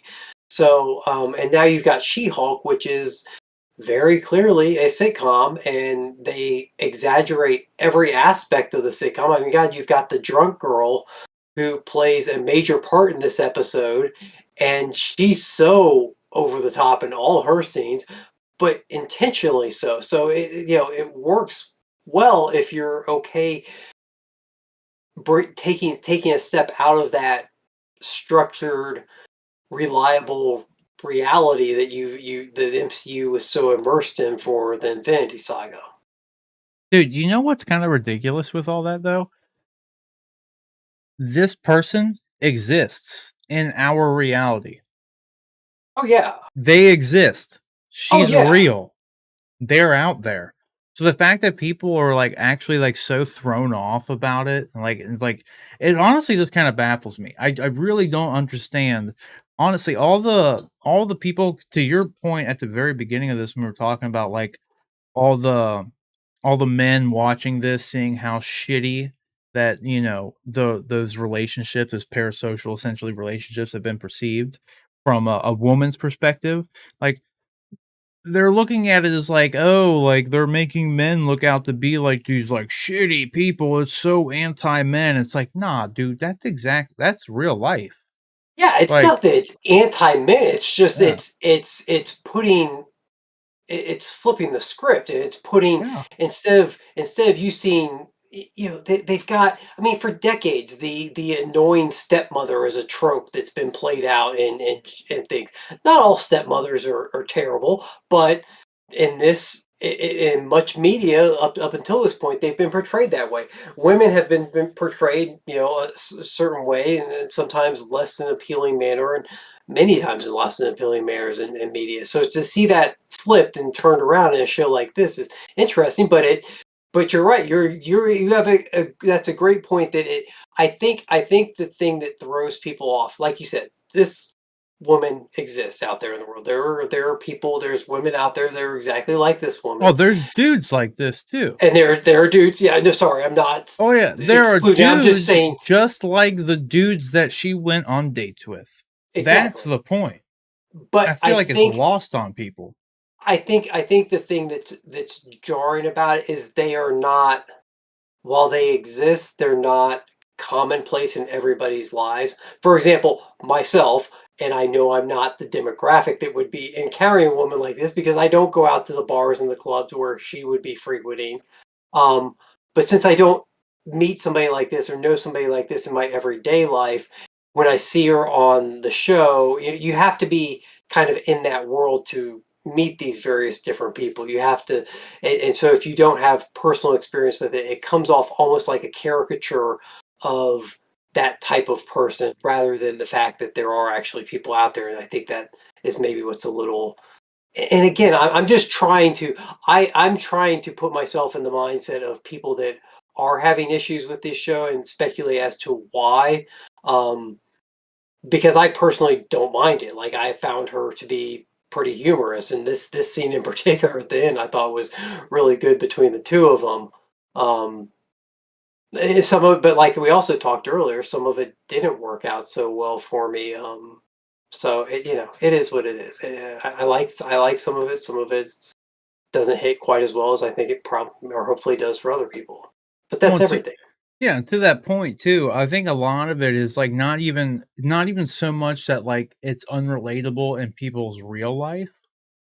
I think a lot of the reasons some people are having issues with it is because it's not relatable in the world that the MCU has set up more Mhm, so than anything, right? Because we this is the first like comedy irreverent like well supposed to be comedy. Like I said, it's not the jokes haven't been, like, super hitting, I don't feel like. I think a lot of the setups have been funny and, like, they've been good and, like, a lot of the jokes execute and they're fine. But there's some times where, like, it's just like, yeah, it's honestly like we're gonna get into it here in a minute, but, like, with, like, Lord of the Rings, I feel like I get where, like, a lot of the things they're trying to do, but it's just the way it's being filmed and the way it's being just I don't know, the way it's being presented isn't just it's not always landing right. mhm, In some cases, at least as far as the jokes are concerned. mhm. That has nothing to do with people seeing, like, you know, seeing this, like, dating scene and being, like, offended by how the men are being portrayed or anything. It's like, dude, you're gonna act like there's not a dude out there that's like this, then you're just fucking in denial. Like, just as much as there's not a dude like this, then there's not a girl like that. Like, plain and simple. And you can't have one and not the other, right? It's like there's people like of all spectrums. People act different everywhere throughout the world. And like Mhm. this, I don't know. It's kind of baffling when anybody's just it's like I don't know. It just seems like there's people with like agendas. It's like, oh, they're making men look bad. It's like Yeah, newsflash, dude, men are fucking assholes but just as that's much as women are assholes. It's not limited to a fucking sex or a gender. It's like people are assholes. but That's why I that's I don't mean like people. that's everything nowadays though. Everybody Exactly. has to have a hot take. So you got to find something. You got to find something otherwise your commentary is going to get lost in the shuffle. If you don't come out up with some extreme like off the wall analysis of what's wrong with it, then you're going to get caught and lost in the shuffle and nobody's going to care about it. So that's how you get clicks, Oh, it's true. It's like if you don't put like the likes, if you don't put the retweets. googly eyes on your thumbnail and your fucking description and your title isn't like, X person is ruining in all caps, etc., etc., etc. Then it's just like, well, how am I gonna get clicks if I'm just I need to just like the show, they over exaggerate the personalities, they over exaggerate the situations. Just like all the people online who are complaining about this over exaggerate and just straight up essentially just lie and are being disingenuous about what's Oh, sure. actually happening on screen. Right? Yeah. Like no one in this show set out to shit talk men or just make big green women be the only thing that dudes want. Like it's like, man, like the real the nuance of just life is really lost on a lot of people. I feel like anymore. Yeah, It's yeah. baffling. Rationality is a lost. I don't know. It's just lost on so many people. Like it's all about extremes anymore. Mhm. It's So either you're right or you're wrong. yeah. That's one of the main reasons, like, if I were to do, like, a movie review or something, I don't like to like, assigning numbers or, like, a letter grade to something, it's so pointless because, like, it just doesn't matter if I say something's a 7 out of 10, that means something entirely different to somebody else. Like, if I say She-Hulk's a 7 out of 10, I'll have people saying, "So you why did you hate She-Hulk? You only gave it a 7 out of 10." It's like, You didn't that hate it. Like yeah, but, like, that's really close to the that's like, perfect. that's Like, a lot that's closer to the top than it is the bottom. Yeah. yeah, like, what are you talking about? Like, that's really good. That means it was good, but not, like, amazing. Like, Yeah. no, it's like, if you what are you talking about? And it's like, if you it's that's just, everyone's got their own perception of Yeah. how things are presented, their own grades, and that's it's like the kind of the annoying thing about having just hearing a lot of the stupid stuff that goes on. Like, and man, just watch it. If you don't like it, that's the other thing too. Is like if you don't like it, why do you got to write like a 14-page deposition and post 10 YouTube videos about how much it's like ruining society? It's like if you don't like it, why are you spending so much time about it? Yeah. Like I don't know Well, about and you. Like when I don't like I something, I just don't do it anymore. I don't watch it. I don't talk about it. Like just move I don't on. have I don't have time for it. Like I mean, Yeah. Like what? we're gonna move into Lord of the Rings here in a minute, and I am kind of getting to the point where I'm not sure that I like it, but I don't dislike it, and I'm willing to stick with it for a little bit longer just to see where they take it. Um, so I can see people that want to like something. Here's a great example of like I understand people that don't like something that they want to like. So Titans, the Titans TV show. I want to like the Titans TV show on HBO Max. I don't. I hate it. It's terrible. It's awful. It pains me to watch it most of the time. It has brief moments of like pure comic book stuff that I love in it, and I guess I stick with it for those purposes, but then I complain about it. So I understand people that get upset to a certain degree, but like you said, taking the time to I don't talk about Titans with people. I for the most part we've mentioned it on this show a few times, but mainly as kind of an example of a show that I don't care about and why I don't care about. But we haven't gone and done like a in-depth this is why Titans is terrible and we hate it episode or anything like that yet. So I guess I get why people so it gets when you care about something that much. I guess I can see the passion would get you so worked up that you would do something like that. But if as just somebody that's a casual fan, like I am with Lord of the Rings, Lord of the Rings, I'm not going to bash it and take the time to really tear it apart. I'm able to rationally look at it and say, I don't like this about it. I don't like that about it. I do like these one or two things. And so far the bad for me has outweighed the good, but I don't get real passionate about it. So I can understand some of it, but yeah, there's too much content out there. People like if you're going to spend that much time on hating something, maybe just see if there's something else out there you do like, because Oh, I know. there's a ton out there. Well, this is what it I'm comes down to. It's just like for whatever reason anymore, like it's a sad world. I think eventually it's gonna change, but, like, right now, the way, like, the YouTube landscape works a lot of the times is, like, if I posted a video like, if I cut out the segment and just edited every bad thing I said about the D23 thing and just posted just the bad stuff and then titled it and made it, a thumbnail that just suggested that I was gonna shit talk D23 the whole time, that video would probably get more clicks than any other video that I posted. And that's just like the YouTube landscape right now for whatever reason. This online landscape, right? It's just like a lot of like hate talk and just negative feedback about things. It doesn't even matter what it is, just negative content about movies, television, political issues, it doesn't matter. For whatever reason, the negative stuff always generates more clicks. It generates more traction. It's more interesting to people. It's kind of like people wanting to watch a car wreck. It's kind of like human nature in a lot of Mhm. ways. I don't think that's always going to be the case, but with the way everything is right now, like I get why people do it. It's just like, man, I don't want to spend my time just sitting here just making video after video about just I don't want to do it. I don't want to sit here and just talk about things I don't like all the time. It's like there's only so much time in the day, and there's Mhm. like you said, there's only so much there's so much content. There's only so much that we can watch. Do I really want to just talk about the thing that I'm quote unquote saying I don't like because it's gonna get me more clicks? Because you got to think too.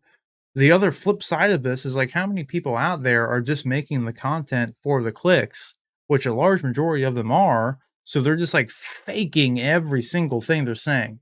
That's like they don't even genuinely have a competent thought or a competent analysis or a competent thing. This is like, well, it's cool to shit on Lord of the Rings, so I'm just gonna keep making like Lord of the Rings hate videos towards Rings of Power, obviously, because that's like the popular thing to do. So everything that I do for the next how many more weeks is Lord of the Rings on or Rings of Power on? Okay.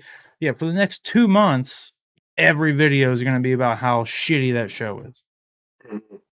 What a fun life you live. Like, I don't wanna waste my time doing that. I don't care Yeah. how much money I would get from the ad revenue, how many clicks I would get. Go fuck yourself, dude. Like, enjoy your life. It's so baffling to me, like, because there's tons of stuff I don't like about Lord of the Rings. Do I wanna waste my time talking about it? Not Lord of the Rings, Rings of Power. Need to correct myself. Just don't wanna insult Clarifying. anybody out there, yeah. Clarifying response, Rings of Power, plenty of things I don't like. Is it gonna make me make 15 editorial videos about why I'm right and why you're wrong if you like it? Nah, because I want everybody to like it. I hope more people like it than don't, because I'd love to see Amazon pump more money into it and fucking make it good. Mhm. Like, that's what I want. This is a good segue into Lord of the Rings. You are more fresh on Lord of the Rings, though, so what are your unless you have anything to say about She-Hulk? Anything No, else to I say? it's ironic that we got kind of off on a tangent about people hating on I the shows did. when Yeah, we both did. but when both of us kind of I think we're in the same come from the same place that we think She-Hulk's actually pretty good. It's fine. Not There's not nothing I don't not my like favorite about thing, it. Yeah. but yeah, we actually both enjoy it. Lord of the Rings, Rings of Power. Um,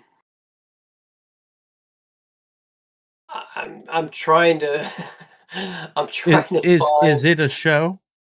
It's a show. It's a show. It's a Yeah. show that is I I think I mentioned when I was talking to she. I don't hate it. It's not. It doesn't. It's not like Titans where I actively watch it. And I go. I don't want to be watching this. Why am I watching this? Um, but I'm also not really invested in it. I'm kind of just like, okay, come on, something happened. Something happened. I will say that I audibly gasped at the end of the last this latest episode, because the whole episode builds to this big escape that the elves are going to make from the orcs, and they just got to get one person out. One person has got to get out and get back to. I don't even know where. See, this is the other problem with this show. I don't even know where the guy was going to go. He's got to get back to the elf base, for lack of a better way to put it. And then the elves will come back and free them all and take care of the work problem. But and the dude escapes and he gets to the top and he just gets drilled by arrows, and like that one glimmer of hope just gets snuffed out. That one flame of hope gets snuffed out in an instant. I thought that was a pretty shocking, little turn of events there at the end. Um, so it I has actually moments. didn't see that coming, to be honest with you. I didn't either. It has I'll give it like I said, that. it has moments where it's like, okay, that they executed that very well. That whole build up to to the end, and then the whole execution of him turning and you seeing the arrow in his chest and realizing that this kind of like little battle that they've just had to try and get somebody free, and the people that died all just died for nothing, was executed very well. The Harfoot stuff, I couldn't care less about. I don't even understand the logistics of, like, not the logistics. I don't understand the politics of it. Like, there seemed to be a huge issue with this the young girl and her family being pushed to the back, and there seemed to be a huge issue with whether or not her dad could even travel, and like there seemed to be a lot going on there that I was just like, I don't understand this aspect of it. I don't really care about these aspects of it. Like, I don't. I feel like this. You're playing this up as if these are major things that are happening, but they have no. There's no weight to them. There's nothing. You have not invested us in these characters or this this race at this point to for us to care that these things are happening, at least in my opinion, to care that these things are happening. So that all kind of, I just try and get through the Harfoot stuff. That's the weird thing is I actually, as I keep clicking on the wrong I actually like the characters of like the Harfoots themselves. I like what I like them. The Huh, problem this show has right now, they haven't told us what the fucking actual plot is. Still, yeah. 4 episodes in, as someone who has no idea what the second age is, I can't imagine what they're sitting through right now. Because the only reason I've been doing homework, ladies and gentlemen. I've been watching there's a channel out there, and I'm gonna name drop them right now. Nerd of the Rings. You want some good Lord of the Rings lore content, go watch Nerd of the Rings because I started watching just tons and tons of his videos from the third age, from the first age, from the second age, everything. Because like the show's not giving me the information that I need to understand what's going on. And that is the inherent problem with the Rings of Power show. Everything you see on screen is beautiful. It looks great.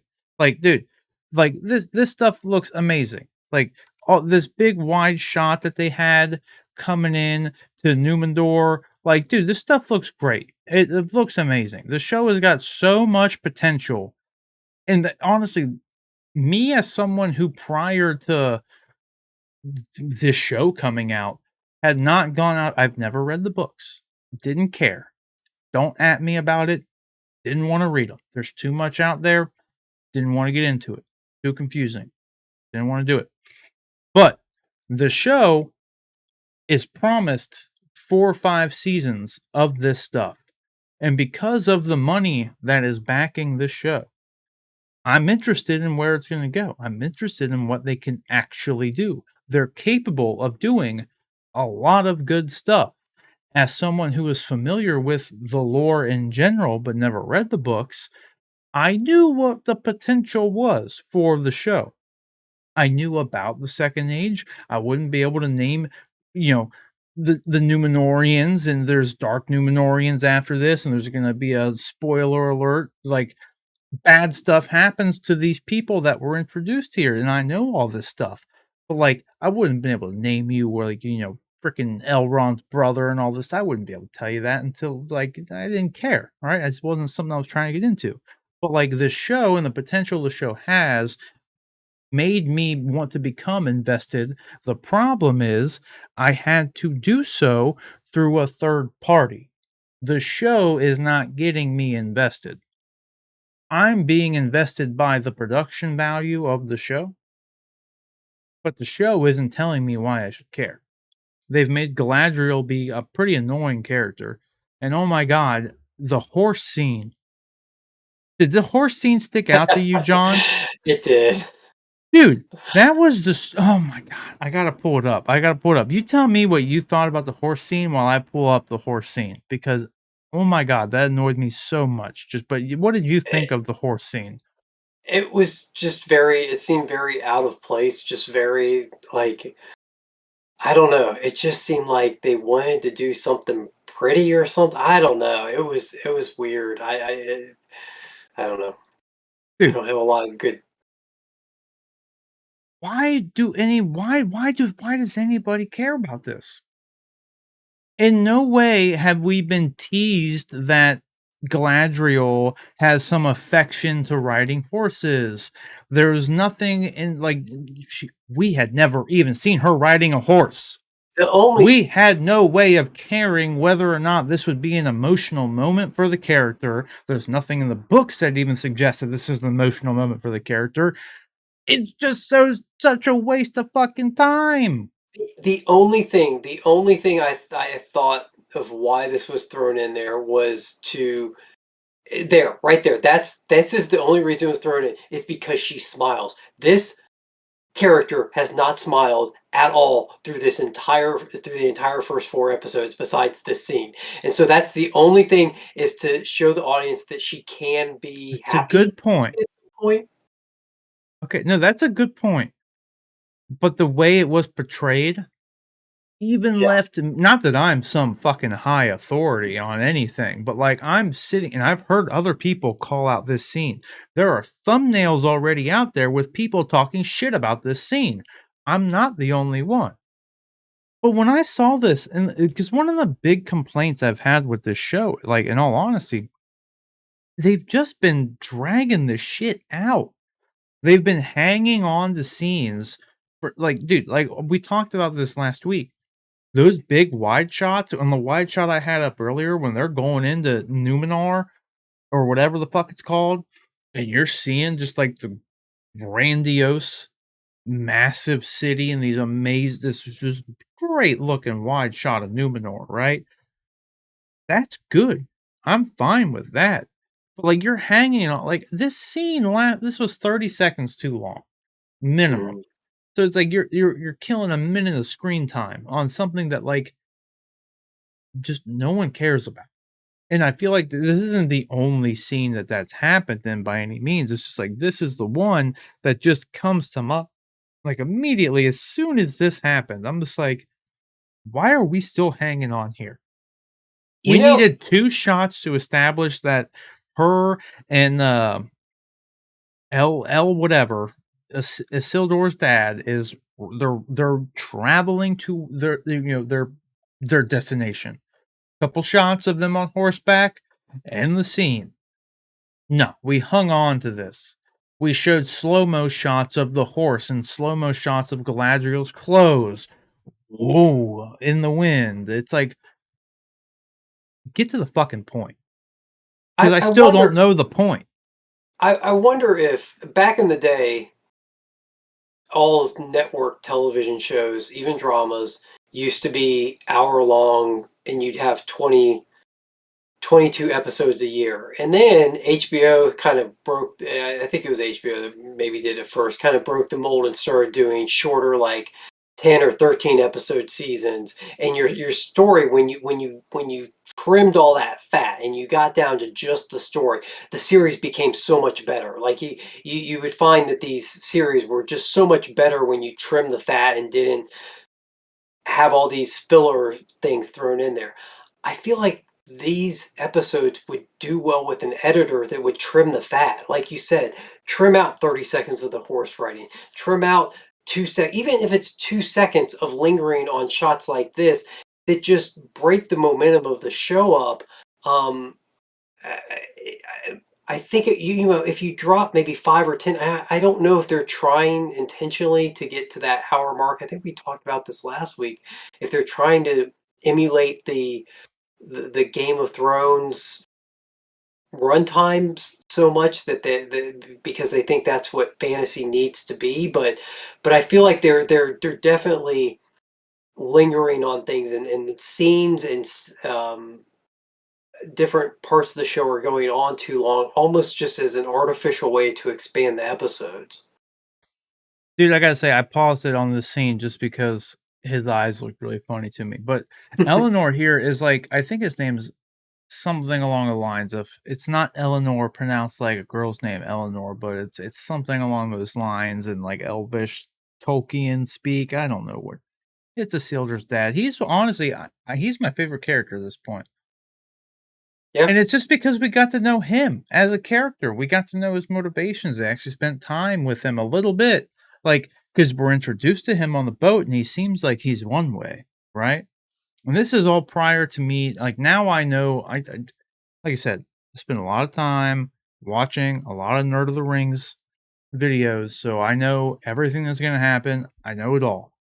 Can I remember the names? No, and that's why I didn't want to read the fucking books because there's just too much. There's too much stuff.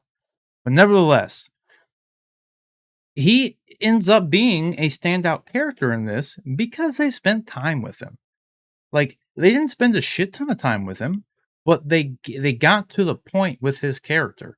They showed him on the boat when we're first introduced to him being one way, right? Like, you think that he's gonna be a bad, like, "Oh, this is bad news for Galadriel," this character we're, keep in mind, supposed to like, but they have not given us any reason to really care about the character Galadriel in this show.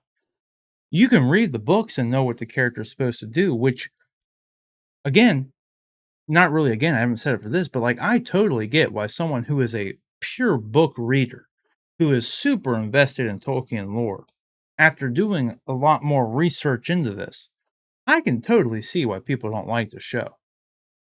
Don't get me wrong.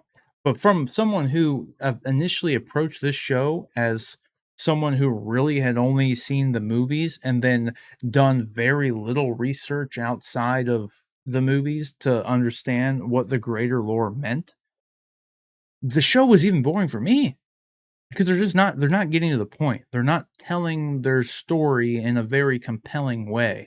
Because still, after 4 hours of watching this, you still don't know where it's going. You still don't know. You've just been introduced to characters moving throughout the world, getting put into certain situations, and you have no idea how any of these characters will eventually become intertwined. You have no idea where it's all going. You don't know why the you don't even know why the orcs are doing what they're doing. Like I'm sure like dude did that cuz this happened to me.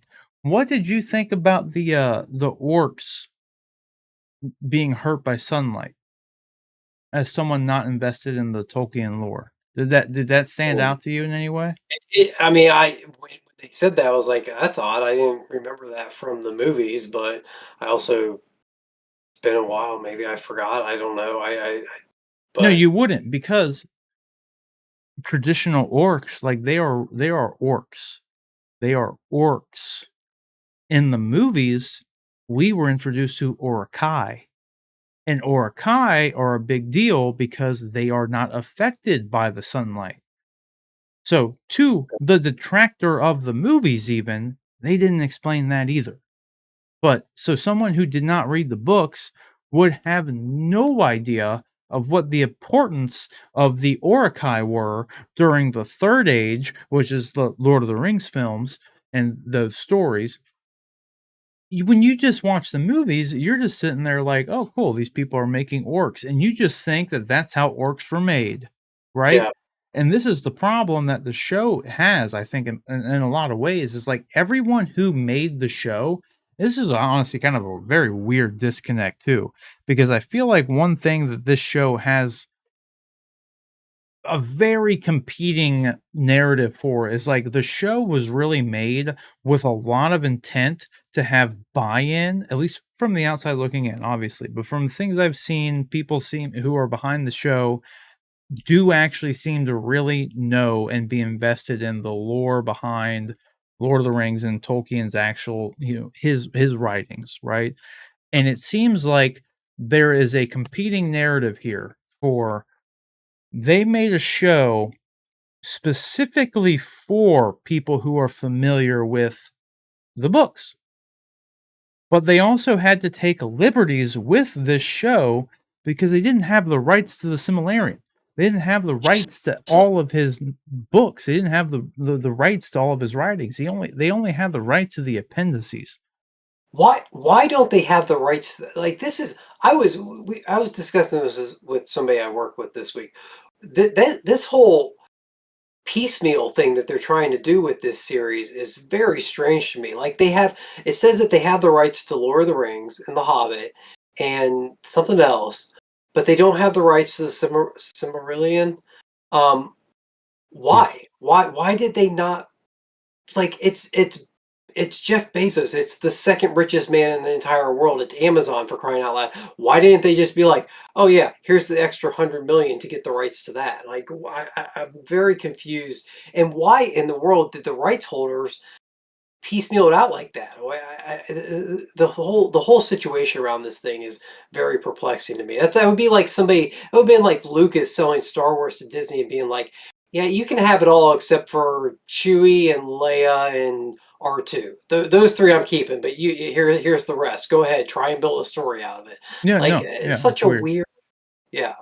No, I was talking to somebody in the comments on another one of the videos about Lord of the Rings about this very thing, and the one of the main points that was brought up was just like, why would you even want to make a show? Especially like set aside the fact that you're spending this much money to make the show, but why would you even want to make the show if you don't have the rights to it? Yeah. Like if you don't have the full rights to be able to, because it limits your storytelling. Like, Hmm. in the end, no matter what story you have in mind, no matter what story you can crank up with as much money you wanna dump into the writers to fucking magically weave their way into making a coherent story that somehow remains true to the overall narrative and the overall lore, that's fine, but at, like, what cost? Like, what is that final product going to be? Like, because like, you're not just trying to make this for what's up, Michelle? You're not just trying to make this for random folks, like, because the problem they face here is, like I was saying, like, these people who made the show were very, very, very familiar with the source material, and I feel like they leaned heavily onto people fundamentally understanding the source material so that they like, at least as far as this season has been introduced anyway. Like, because 'cause you're 4 hours in and there's only 8 episodes total, so there's only 4 more hours in this whole season, and I'm sorry, but even as someone who is now more familiar with all of the lore going into this, I have no idea where they're going with the rest of this season in particular, because there is so much stuff they could be doing right now, and they're just not doing it. They haven't introduced any of it. One of the most annoying things is, like, and this is honestly one of the more annoying things that the Peter Jackson original trilogies did too. The Sauron stuff. Did you know? I don't know how familiar you are with the books, but did you know? Because I just kind of blew both my wife and eldest daughter's mind with this. Did you know that there is no Eye of Sauron at all? That's not even a thing. Really? That's not a thing in the books. In any books. There is one reference to there being an Eye of Sauron, and it's when I believe it's when Frodo is with Galadriel and he has his vision when they're talking about the ring in the books, he sees as he's looking at the ring, he sees Sauron's eye, and it's lit with like flames, and it looks like a slit with flames in it. That is the only reference to there being an Eye of Sauron. So, like, during the entire events of the Lord of the Rings Peter Jackson movies, and just during that entire time period in the Third Age, Sauron had a physical form. He was a dude. He could do whatever. He had a body. He lost the ability to shapeshift into what they call his fair form, but, Okay. like, the Sauron that you know from the pointy helm and the armor and all that stuff, he existed in those movies. Like, he should have been there. And it's just so bizarre, like, this series, where I'm going with this is, like, this series is before Sauron loses his fair form. Sauron is very active as a shapeshifter during this time period with characters and places they have introduced. Like, he's at some point, I'm not gonna say when, 'cause I don't wanna spoil it for people, but, like, he's been to Numenor. Like, he's been to where this dude lives. He's been here at some point in time. Whether or not that's happened yet, I won't say, 'cause I don't wanna spoil it. But, like, he's been there as a person, and they know it's him, and they're cool with that. With Celebrimbor, I hit the wrong button again because I was showing She-Hulk stuff. But with Celebrimbor, the person that was with Elrond when they went to the Dwarvish kingdom, Sauron has been with Celebrimbor at one point, and it's like there's all these things that they could be showing happening, but I feel like they're like keeping the Sauron identity thing a secret for some reason. When in the source material, it's not a secret. It's not an M. Night Shyamalan kind of story. And now that I know all of this stuff, I honestly find it incredibly annoying because it's like they're trying to play off of this character story trope of just like, you don't know who Sauron is. That's not Yeah, how it's supposed to be. You're supposed to be spending time with him, understanding his motivations. They're not even doing that. And like that wasn't even something I cared about until looking into it more and understanding all of that. I was more annoyed with the other stuff. But I'm just even more annoyed now that I know the whole thing and I'm just like, dude, where are you going? It speaks more into like where are you guys going with this? Because you're not doing it. Like I don't know where you're going. There's so much you could be doing, and it's kind of blowing my mind, man. Blowing my mind. What did you um, is there anything that stands out to you about all the stuff I was just jabbering on about? Is it my little like fourth mini rant? no, the Adar, I was gonna say that the Sauron is Sauron Adar, is Adar Sauron, and then the non-reveal at the end of the episode was That's another thing. we talked about this after the first episode where I said they're like leaning way too heavily into these like cliffhanger type deals. And this one in particular was just annoying as all get out. Like, why in the world did they? I wish that they would have. I wish that they would have just done the orc saying Adar's coming or whatever, or Adar wants him or something, and then cut to black and end the episode there. But for them to then cut to Adar, but keep his face blurred and Dude, like, the oh, episode was named Adar, yeah, it was and they just didn't so. even reveal Adar. And I, and not to spoil anything because genuinely, I don't know where they're going with this, but that was Adar was not one of Sauron's personas. So whether or not they're gonna make that Sona or Sauron, I have no idea. So that's not really a spoiler. Just in the books, he didn't have that persona. He was never referred to as Adar. They showed the glove that looked very much like a glove a Sauron-esque figure would wear, so they could make him Sauron. Whether or not he is beyond the source material at this point. yeah, So I I have no idea. yeah. So that was that kind of non-reveal at the end, like that. It's just a weird way of doing it. It was I thought it was very weird to have the camera go blurry all of a sudden. Like, what are we looking through the eyes of somebody that has bad vision? Is that what the camera's doing at that point? Otherwise, it's an intentional, like, I don't know. It was just a weird way of doing it. To me, it was very jarring. It was very weird. And No, it it was didn't. exactly as you said last week when we watched the first episodes. You said they were leaving cliffhangers for the sake of leaving cliffhangers. Yeah, And that's yeah, exactly what that was. It was not they have an entire episode named Adar, and you're not even introduced to the character. yeah. Like, it's like, so who's Adar? And this just speaks to the whole problem with the show is that they're just not telling you what the hell the story is. Mhm. We're 3 hours in. I'm thinking of She-Hulk's 4 episodes. We only have 3 episodes of Lord of the Rings at this point, or Rings of Power. But we're still 3 hours into an 8-hour series. We're Mhm. nearly halfway there.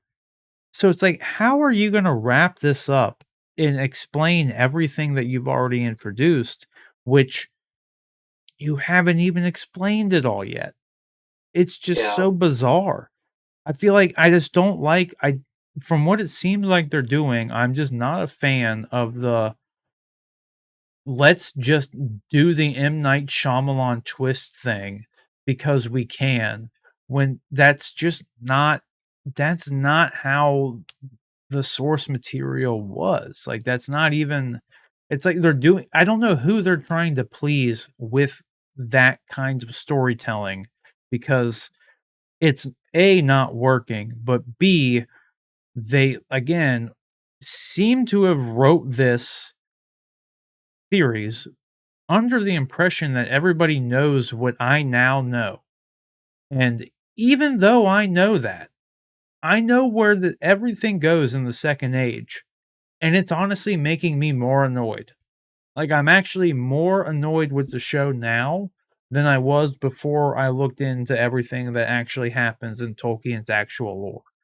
Just because of how they're portraying everything and how they're just the way the story's going. Because it's just I don't they're not making the characters interesting, they're not really focusing on the things that were, I don't know, important. It's It's really it's bizarre.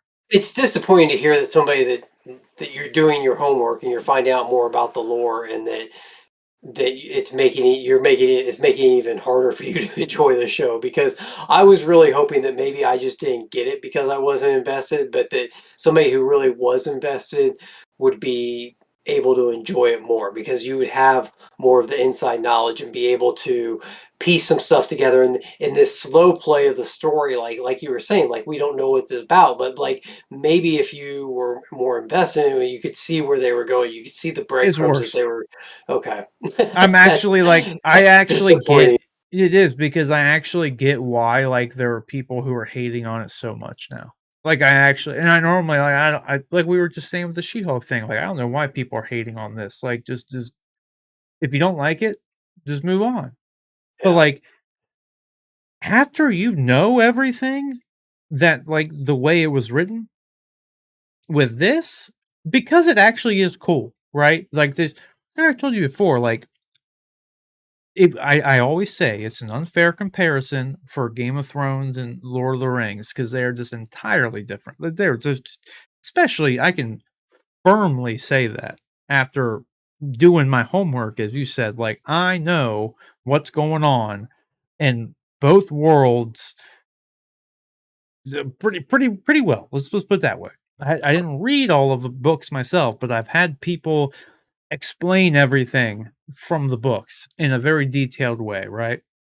I did read all of Game of Thrones, though. Don't get at me with that shit. I love that. I love A Song of Ice and Fire series.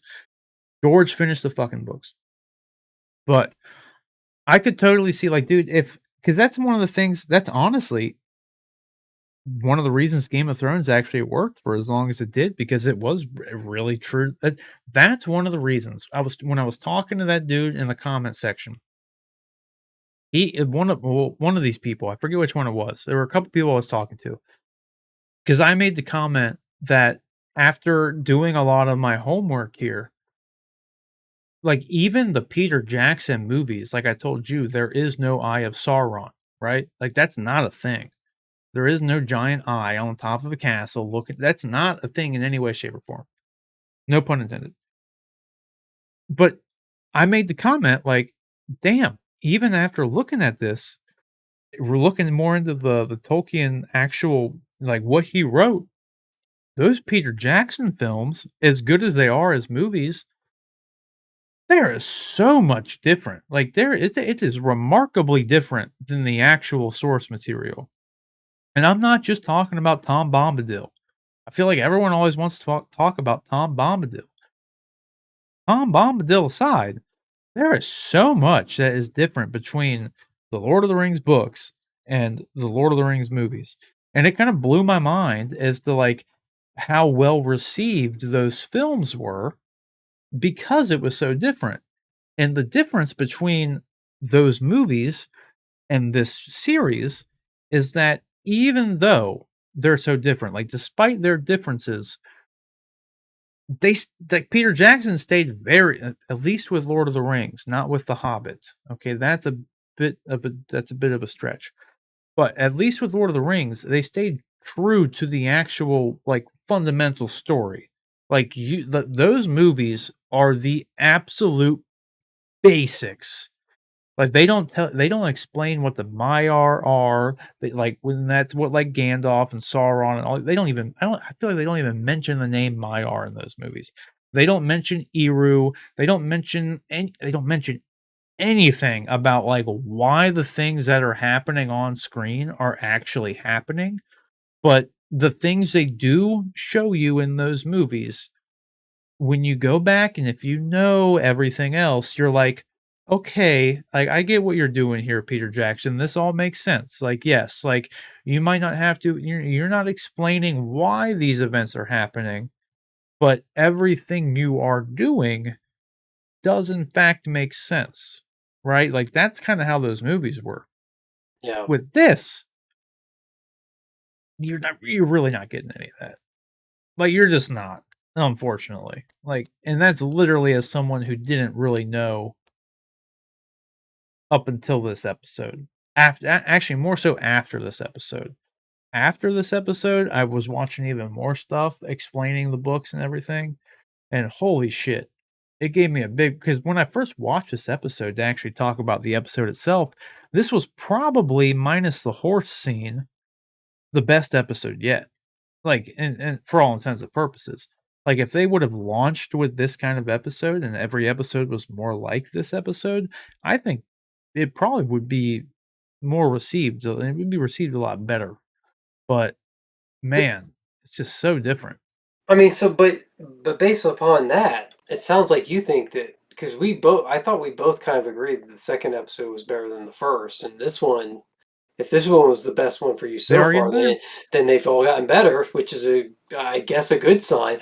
I personally felt like the second one for me worked better than this one. It But did. I think the reason I like the second one better than this most recent one was because I felt Elrond. like it ended very strongly. It was Um, Elrond. I is thought that you were what gonna. it is? I thought you were gonna say it was because it was Elrond. Like Oh, Elrond so far has been the strongest character. yeah. He's the only character that like up until Isildur's dad, like Elronier, I can't remember his name. But like up until him in this episode, Elrond was really the only relatable character. He was the only character you kind of got like his motivations. He was humanized. He went and saw his dwarf friend, and realized how shitty of a friend he was. Yep. Like so, like you connected with him. You connected with the dwarf, and it was funny because I don't know if you remember this, but I was talking to you about a scene that I saw prior to the actual release of the first 2 episodes. I saw a scene that they released from, the series, and it was that scene with Elrond and the why am I blanking on the dwarf's name? He's got the same Durin, I think yeah, Durin, Prince Durin, That sounds I think right. that's him. Either way, because there's like 4 of them, they just keep naming their kids Durin, so, like, this is, like, Durin the 4th or whatever, and then, like, Durin Durin was killed by the Balrog that killed, or that they saw in Lord of the Rings. I think it was Durin the 6th that ends up getting killed by the Balrog in Lord of the Rings. I can't remember. Nevertheless, that scene, out of context, with Elrond and Durin smashing the rocks was the dumbest scene in the world because they just showed them smashing rocks. Mhm. They didn't show Elrond saying that he's invoking the right of insert name. I forget what it was, but they didn't show any of it. They didn't show him walking up to the door with Celebrimbor. They didn't show any of that. They just showed this scene of him walking through and seeing the glory of their freaking kingdom. I can't remember the name of that either. And then they just show him smashing the rocks. I'm just like, dude, this is just kind of stupid. Like, Mhm. why am I interested in this? But then when you see everything in context, you're like, "Oh, this is really good." Like, you get everything. You get the characters, you get their dynamics, you get why the rock scene was important, right? Because it showed more like Durin was fucking pissed off at Elrond because X amount of years have gone by, and he wants him exiled. So he wanted him to have to invoke that right of it doing that little battle there so that he wouldn't have to fucking see him again. And then they Mhm. got to talk about it, and, like, that's all good. You haven't gotten anything like that with anybody else other than Isildur's dad at this point. And that it's like little things like that is why I feel like the show isn't really working for people who don't read the books. Because that's how I felt before I knew a lot of the stuff that was supposed to happen. Now I don't think it works for like a lot of different reasons. But like it's like now it's more reasons why it's like, I get why people were kind of I know a lot of people were being stupid, kind of like with like She-Hulk and, like, oh, they're making men look stupid just because, oh, God forbid, they made black people elves, like, ooh, like, nah, like, the elf thing doesn't matter. They've been around since he never said whether or not they what color their skin, that doesn't matter. Yeah. That's irrelevant to the story. But, like, this stuff, come on, man. Like, it could be so good. There could be a lot of stuff, and I was not saying that 3 weeks ago. I was not saying that there could be a lot of good stuff. But there could be a lot of good stuff, especially with how much money they're dumping into the show. Like, I don't know. I feel like I've been ranting again. No, no, I agree that it has, the things that people don't haven't liked about it are kind of, I don't know, inconsequential, I think, to as far as the story goes. Like, people are focusing on the wrong things. Um, does Michelle, I this gotta say, I am not disappointed in Game of Thrones because I've read all those books and I know where those are going. And Yeah, House of the Dragon House of the go Dragon is check good. go check out our latest, House of the Dragon review. I think we both, were pretty positive about that episode. Yeah, the latest I mean, you could be Uh, I'd totally buy anybody being disappointed with the end of the original Game of Thrones series. Those last 2 oh, yeah. seasons, very lackluster. But everything I kinda mentioned it before, one of the reasons a lot of the book readers especially were enjoying the Game of Thrones series because it was a very true adaptation. That show got bad literally when they ran out of books. Yeah. You can literally follow the point up until when they ran out of books. That's when I got nervous because I had read the books, and that's when it got bad. Yeah. That's what happened. That's the weird thing about this show is like all the books are written, but they don't have the rights to the books. So they can't even really do that stuff. Yeah. So I don't know. Nevertheless, Well, I mean, everybody, and that's the thing. I mean, that's why we're doing a show where we're talking about different shows that we like, or at least want to like, or at least interested in, is because everybody has their own opinion on this stuff. I mean, and it's not that anybody's one opinion is correct and one's wrong. It's just it's how it affects you and how it. I think one of the that's things for that sure. I enjoy talking about, reason I enjoy doing this show with you, Rob, is because you bring a perspective to it that I'm never going to have. I bring a perspective you don't have. Like, and then we, through talking with people about stuff, you kind of gain some insight as to why, and a point of view that maybe would help you like something more, or at least reaffirm why, make you feel like you're not alone or crazy for thinking you don't like something for some reason. So yeah, I mean, it's all talking about it, I think is fun, and I think it also is good in a way because it brings people to a better understanding of, rather than the quick, 180 characters of Twitter. This sucks because sucks. This thing is sucky. You know, Wow. you Well, get a little more. that's the thing. A lot of times anymore, at least what the way I perceive a lot of fandom, and it's not just limited to Lord of the Rings or Game of Thrones or Marvel. It's everything. It's like if you have a different opinion about something, it's somehow a personal attack if it differs from their opinion. Like, if you like Lord of the Rings, and then I come out here and I say, I or Rings of Power. No, we won't say Lord of the Rings. But if you like Lord of Rings of Power, I'm gonna keep saying it, and then I don't like Rings of Power, it's a personal attack on you now. Like your intelligence has been insulted, and you have to defend yourself as to why you like I like it and it's good because of this and that and XYZ and oh my god. And it's just like, dude, you can like it. I want you to like it. That's great. I'm not saying you're wrong if you like something.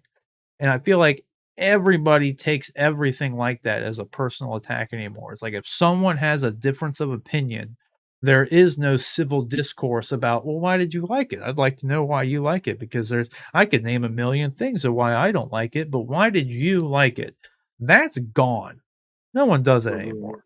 It's just like, Yeah, if you like it, you're wrong because it's bad. And I said it's bad, so it is bad because I'm right. And if you say that if you like it, then I'm wrong.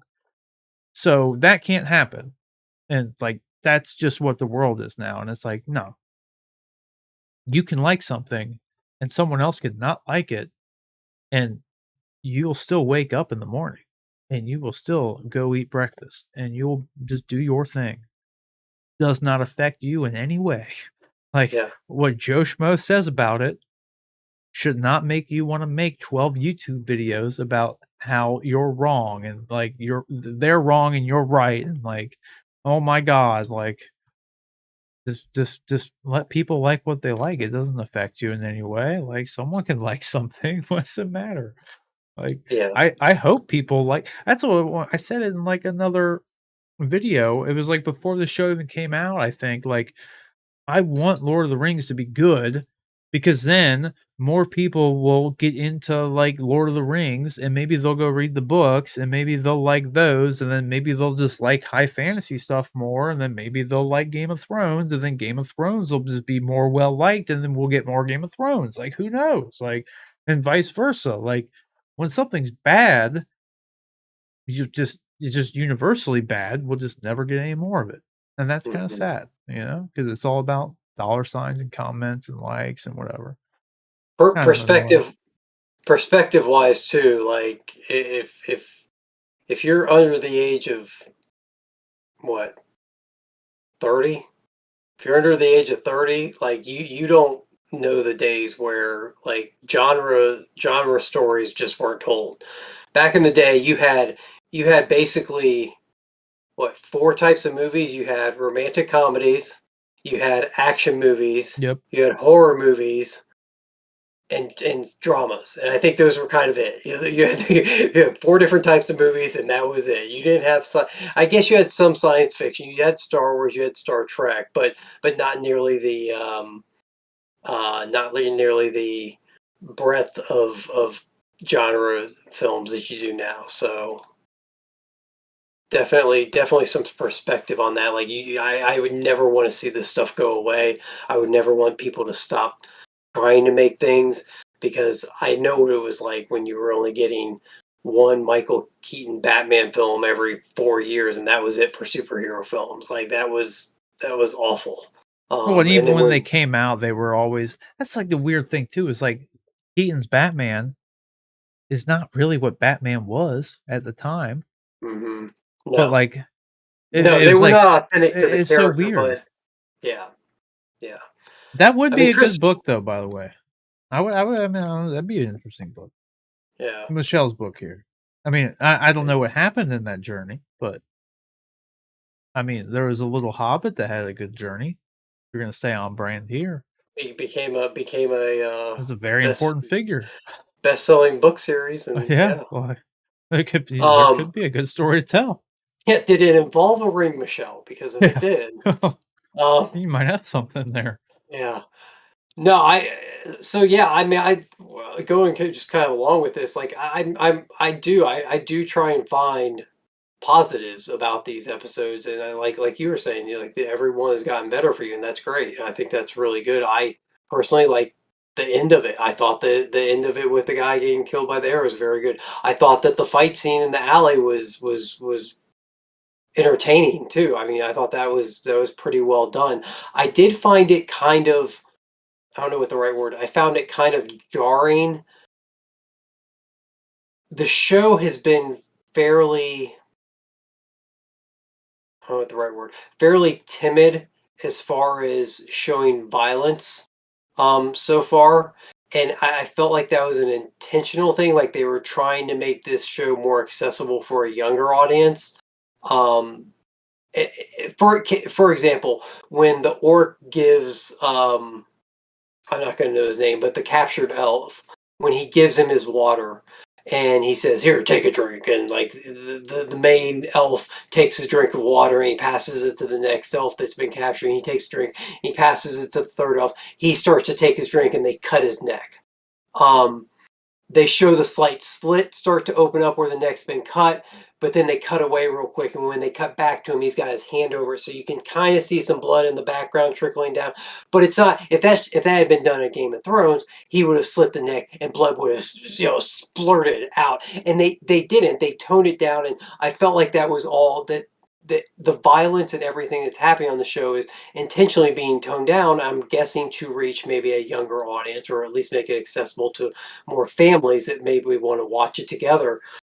That being said, when the animal came out at the end of this episode and just started ripping through people, disemboweling people, I was like, holy crap, they're not holding back right there. There was also the scene where he broke the guy's arm, he put it up against the wall and then Oh, snapped yeah, the arm. Halbrand, yeah. Halbrand, I thought that scene was pretty intense as far as the violence goes. So it felt very uneven. Those two, when you juxtapose the scene with the guy getting his neck slit, and it's just a very subtle opening, and then they downplay it very much, and then later on in the episode, you have a guy literally break it. Now, to be fair, he didn't break his arm, and the bone didn't pop out and blood splurt out. I guess it True. was toned down that way, but then you did have the animal at the end disembowel people and like and just chomping on people. So that was interesting. I guess looking back on it, I guess you can still consider those, they could have amped the violence up even more in those scenes I'm thinking that I'm referencing, but, um, so yeah. I think I saw people. I don't know if they were kinda talking, like, in a shitty way towards Rings of Power for what you're talking about, or if they were kinda caught off guard by how much violence they showed in general, because the Tolkien books, they are not graphic like that. Like, Yeah, he sets up a lot of things, and it's left very ambiguous and everything. It's kinda like what I was saying, but, like, on another edition of one of these shows where, like, I prefer Game of Thrones because the world is more lived in, it feels more real. You see that kind of stuff happen, but in Lord of the Rings, everyone's like an ethereal being. And, like, they literally are ethereal beings, like, they come from this land in the West, and, like, they live in between, like, not everyone, but, like, a lot of the elves, like Galadriel, who came from the, what's it, like, Aldar or whatever it was, like, they live in what's called both the seen and the unseen, like, that's why in that, granted, this didn't actually happen in the books with this character, but nevertheless, when Frodo sees Liv Tyler's character after he had been stabbed by the Witch King's sword and was being like poisoned essentially in the original film, the first one, when he sees Liv Tyler's character walking up to him, he's like blinded by all this light. And that's because that's what like elves that are from the original land where we saw Galadriel and her brother from in the beginning of this series, that's what they look like in the realm in between Middle Earth and, like, not Middle Earth. It's called the Seen yeah, and the Unseen is what he called it. Granted, they don't explain that in the movies, they don't explain that in the books, or no, they don't explain that in the show, they don't explain it in the movies, it's only explained in the books. So, like, you don't really get that stuff, but, like, that inherently is kind of what I think the problem with the show is, right? Like, there's all these things that, like, they're they happen, but then, like, they're not really supposed to happen that way in, like, the source material, but the show is leaning really heavily into, like, people having this knowledge of the source material, it seems, but it's not really following the source material. Like, it's a really weird thing. It's I can't even really equate it to anything because But it's like having a Superman movie, but like he's Superman, but he's not Superman, and he's not from Krypton. But like it's all kind of the same thing, but like it's all different, right? aren't they kind of making up their own story about the Second Age? I mean, aren't they like, I understand that the Second Age story is out there and exists, but because they don't have the rights to the specific version, aren't they kind of playing aren't they trying to make their own version of the I don't know. That's Somebody what we so don't. That's the problem is we don't know.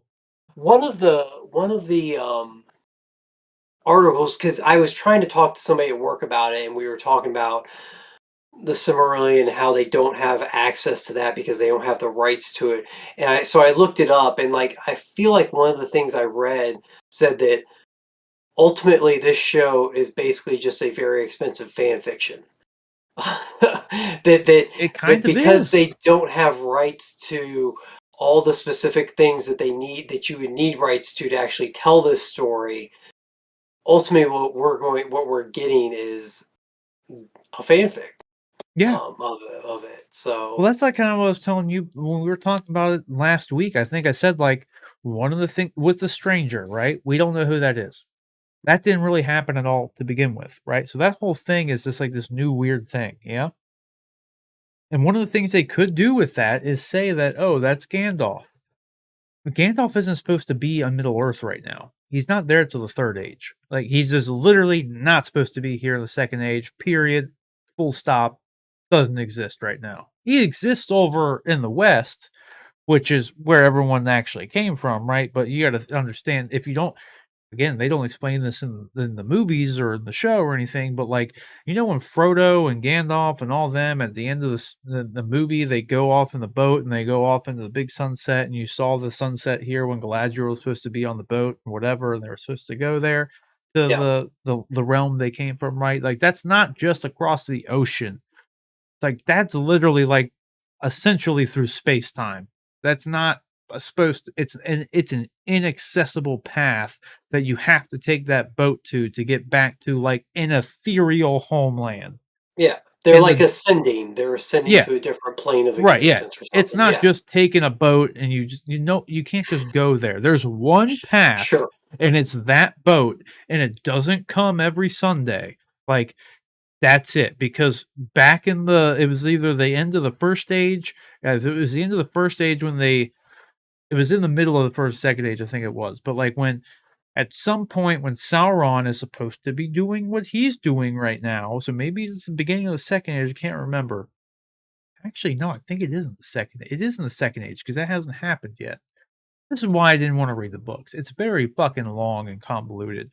But nevertheless, they can't just take the boat back anymore because Eru, the god of this world, when some bad shit was going down, he just wasn't going to let that happen essentially. And all of a sudden, boom, the place got blown up. You can't get over there anymore. The earth used to be flat, now it's round.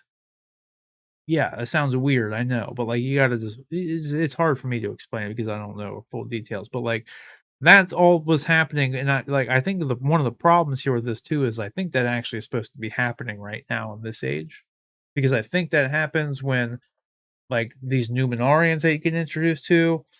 Pretty sure. I might be confusing timelines. This might have been with the Morgoth stuff. I don't remember. There's a lot to it, man. I don't know. Like there's a lot to it. But nevertheless, I don't even remember where I was going with this. But either way, there's just I was telling when I was You're, talking to a couple people, there's just so much potential with this show. It's now that I know so much about it, it's kind of driving me crazy in a lot of ways. yeah. Like I Well, don't that's, know. I mean, like I said, it's unfortunate. I mean, my best comparison was the whole, like, if Lucas had only sold, like, after knowing how the rights were divided up and what they do have access to and what they don't have access to, it's very strange, and it's very interesting that they decided to go ahead and do this show without full access to everything. Well, why in the world? Why in the world Like, Disney, I'm sure if George Lucas had gone to Disney and said, "You can have everything but the Empire," they would be like, "Well, no, we that's an essential part of it," or like, "You can We'll have." just call it the First Order. Yeah, there you go. No, Or you can have. that was my point. Yeah, that was my point. That's what they could just change small events, right? Yeah, okay. Now Yeah. I remember where I was going. Like, yeah, now you throw Gandalf into this thing, and like now you can kind of tell the same story, but you're changing the events a little bit because the people who are there is different. And I feel like that's maybe what they're trying to do, but they're doing it in a really shitty way. Because I feel like the thing that they're excluding from this, and I honestly, in some ways, I think they're doing this because of the Peter Jackson films. They're hiding Sauron because Sauron was hidden in those movies.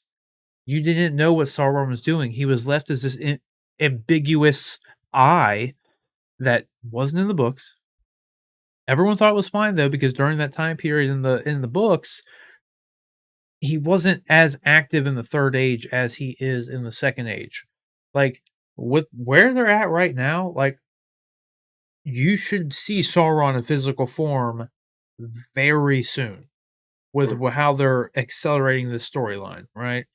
So I don't know if they're just trying to do something to continue the Peter Jackson theme of keeping Sauron this ambiguous, you don't know what he's doing, and that's why you have the Aggar thing or whatever. It's like, "Oh, is that supposed to be Sauron?" And then half the people out there think that Halbrand is Sauron, and like some people think the Stranger is Sauron, and it's like, I think that is one of the just titular failings of the show, is that they're not leaning into the fact that, like, you could just be following Sauron right now, you know that, right? Like, you could just do that. You could be having us Knowing know us, yeah. what he's doing so that we actually give a shit about what happens to this world, That's because we hilarious. don't. That's hilarious that people have these theories out there because I had never even once for a second considered that any of these other characters that we've been introduced so far are Oh, yeah, Sora. dude. I just Yeah, I've been going along the whole time and just assuming, okay, we just not they're just not going to show Sauron. Sauron's going to be it's they're taking the approach of less is more with him. Like, we're not going to show him. He's just going to be this presence that hangs over the yeah. entire series that you're never going to get to see. And that's a failing of the show because that's not this story. That's just not like I said, in the books, he is never just an eye to begin with. So, like, that's all wrong, and, like, I feel like that's kind of the like, one of the failings of the show because I think they're trying to do that. Like, we could find out who Sauron is next week. I have no idea.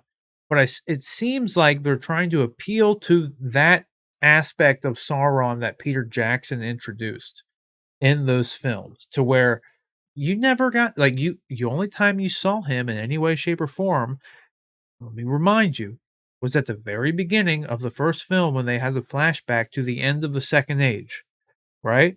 You saw him Mhm. in his armor, you saw Isildur cut his little finger off, and he got the ring, and you move on. Never see him again. He's only an eye after that, right? We saw Sauron in the first episode of this. After they Mm. killed Morgoth, there was one shot of him standing there. It was a really cool shot. He was like 12 feet tall. There he was. Yep. And I feel like they're doing the same thing.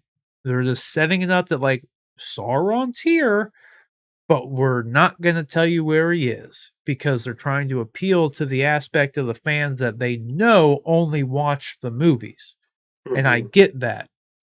But the disconnect is the fact that, like, it actually worked for the third age, which is where those movies took place, because he he didn't actually do anything in physical form because he lost his what they call his fair form at that time because he lost it in the second age.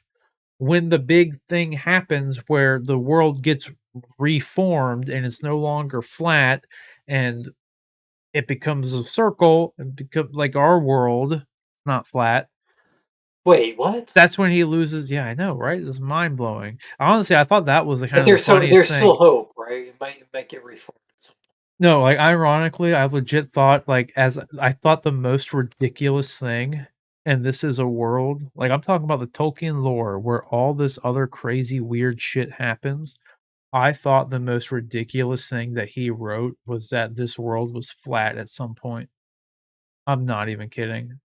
When I found out that the initial aspect of this ship was like it was flat, 'cause that took me out of it more than Morgoth, more than the Balrogs, more than Sauron, more than dragons. Like when all like I'm just like I can buy into all of that. You're gonna try to tell me you said this shit was flat, dude? Like that How just does that doesn't work? make any sense. But like I guess when you go back and read about like how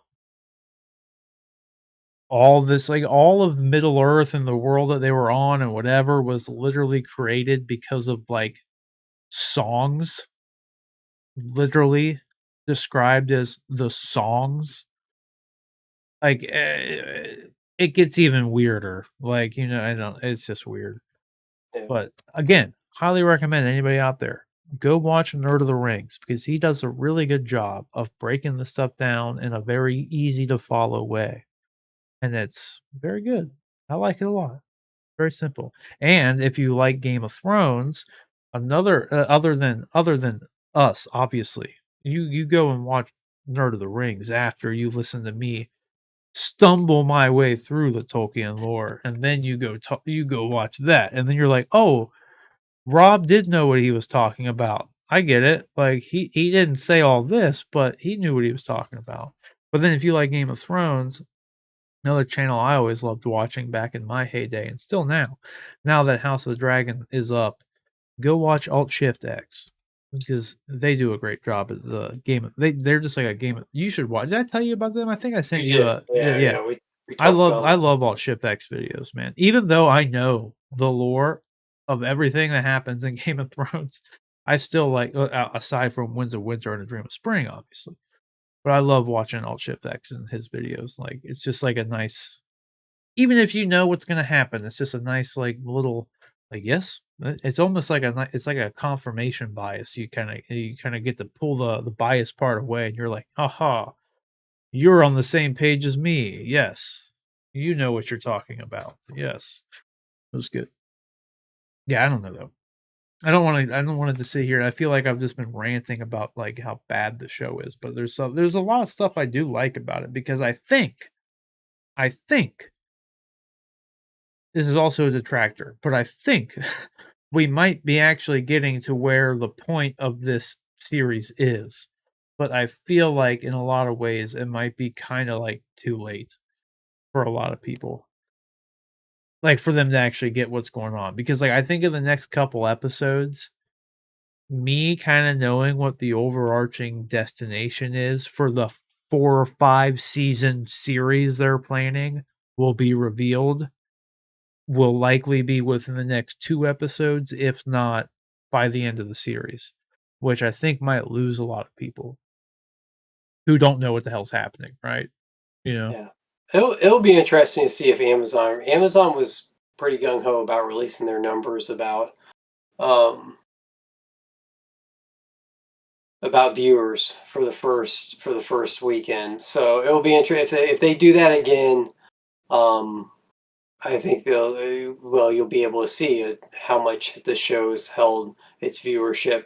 If they don't say anything about viewers, I think that might be a good indicator that they didn't hold as many as they had hoped.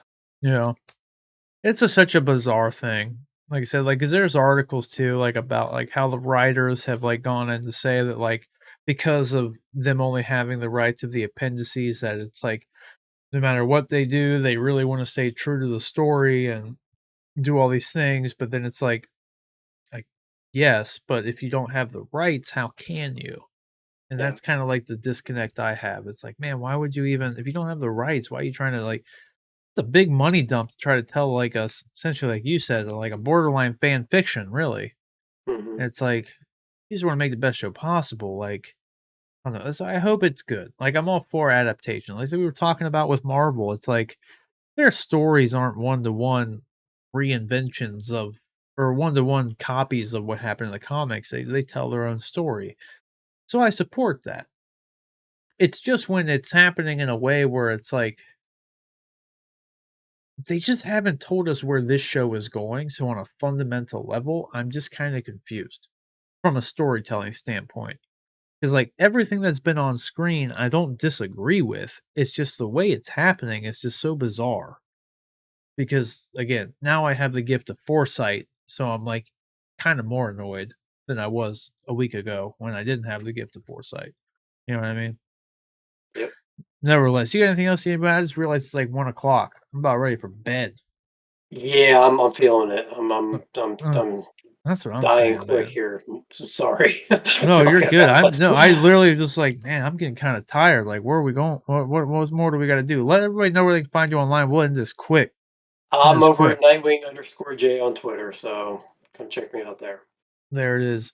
You can follow me just simply at Sir Rob Bifo. Sorry to end it just abruptly for anybody who watches this now or after the fact. We'll It's be 1 o'clock. back. We'll be back.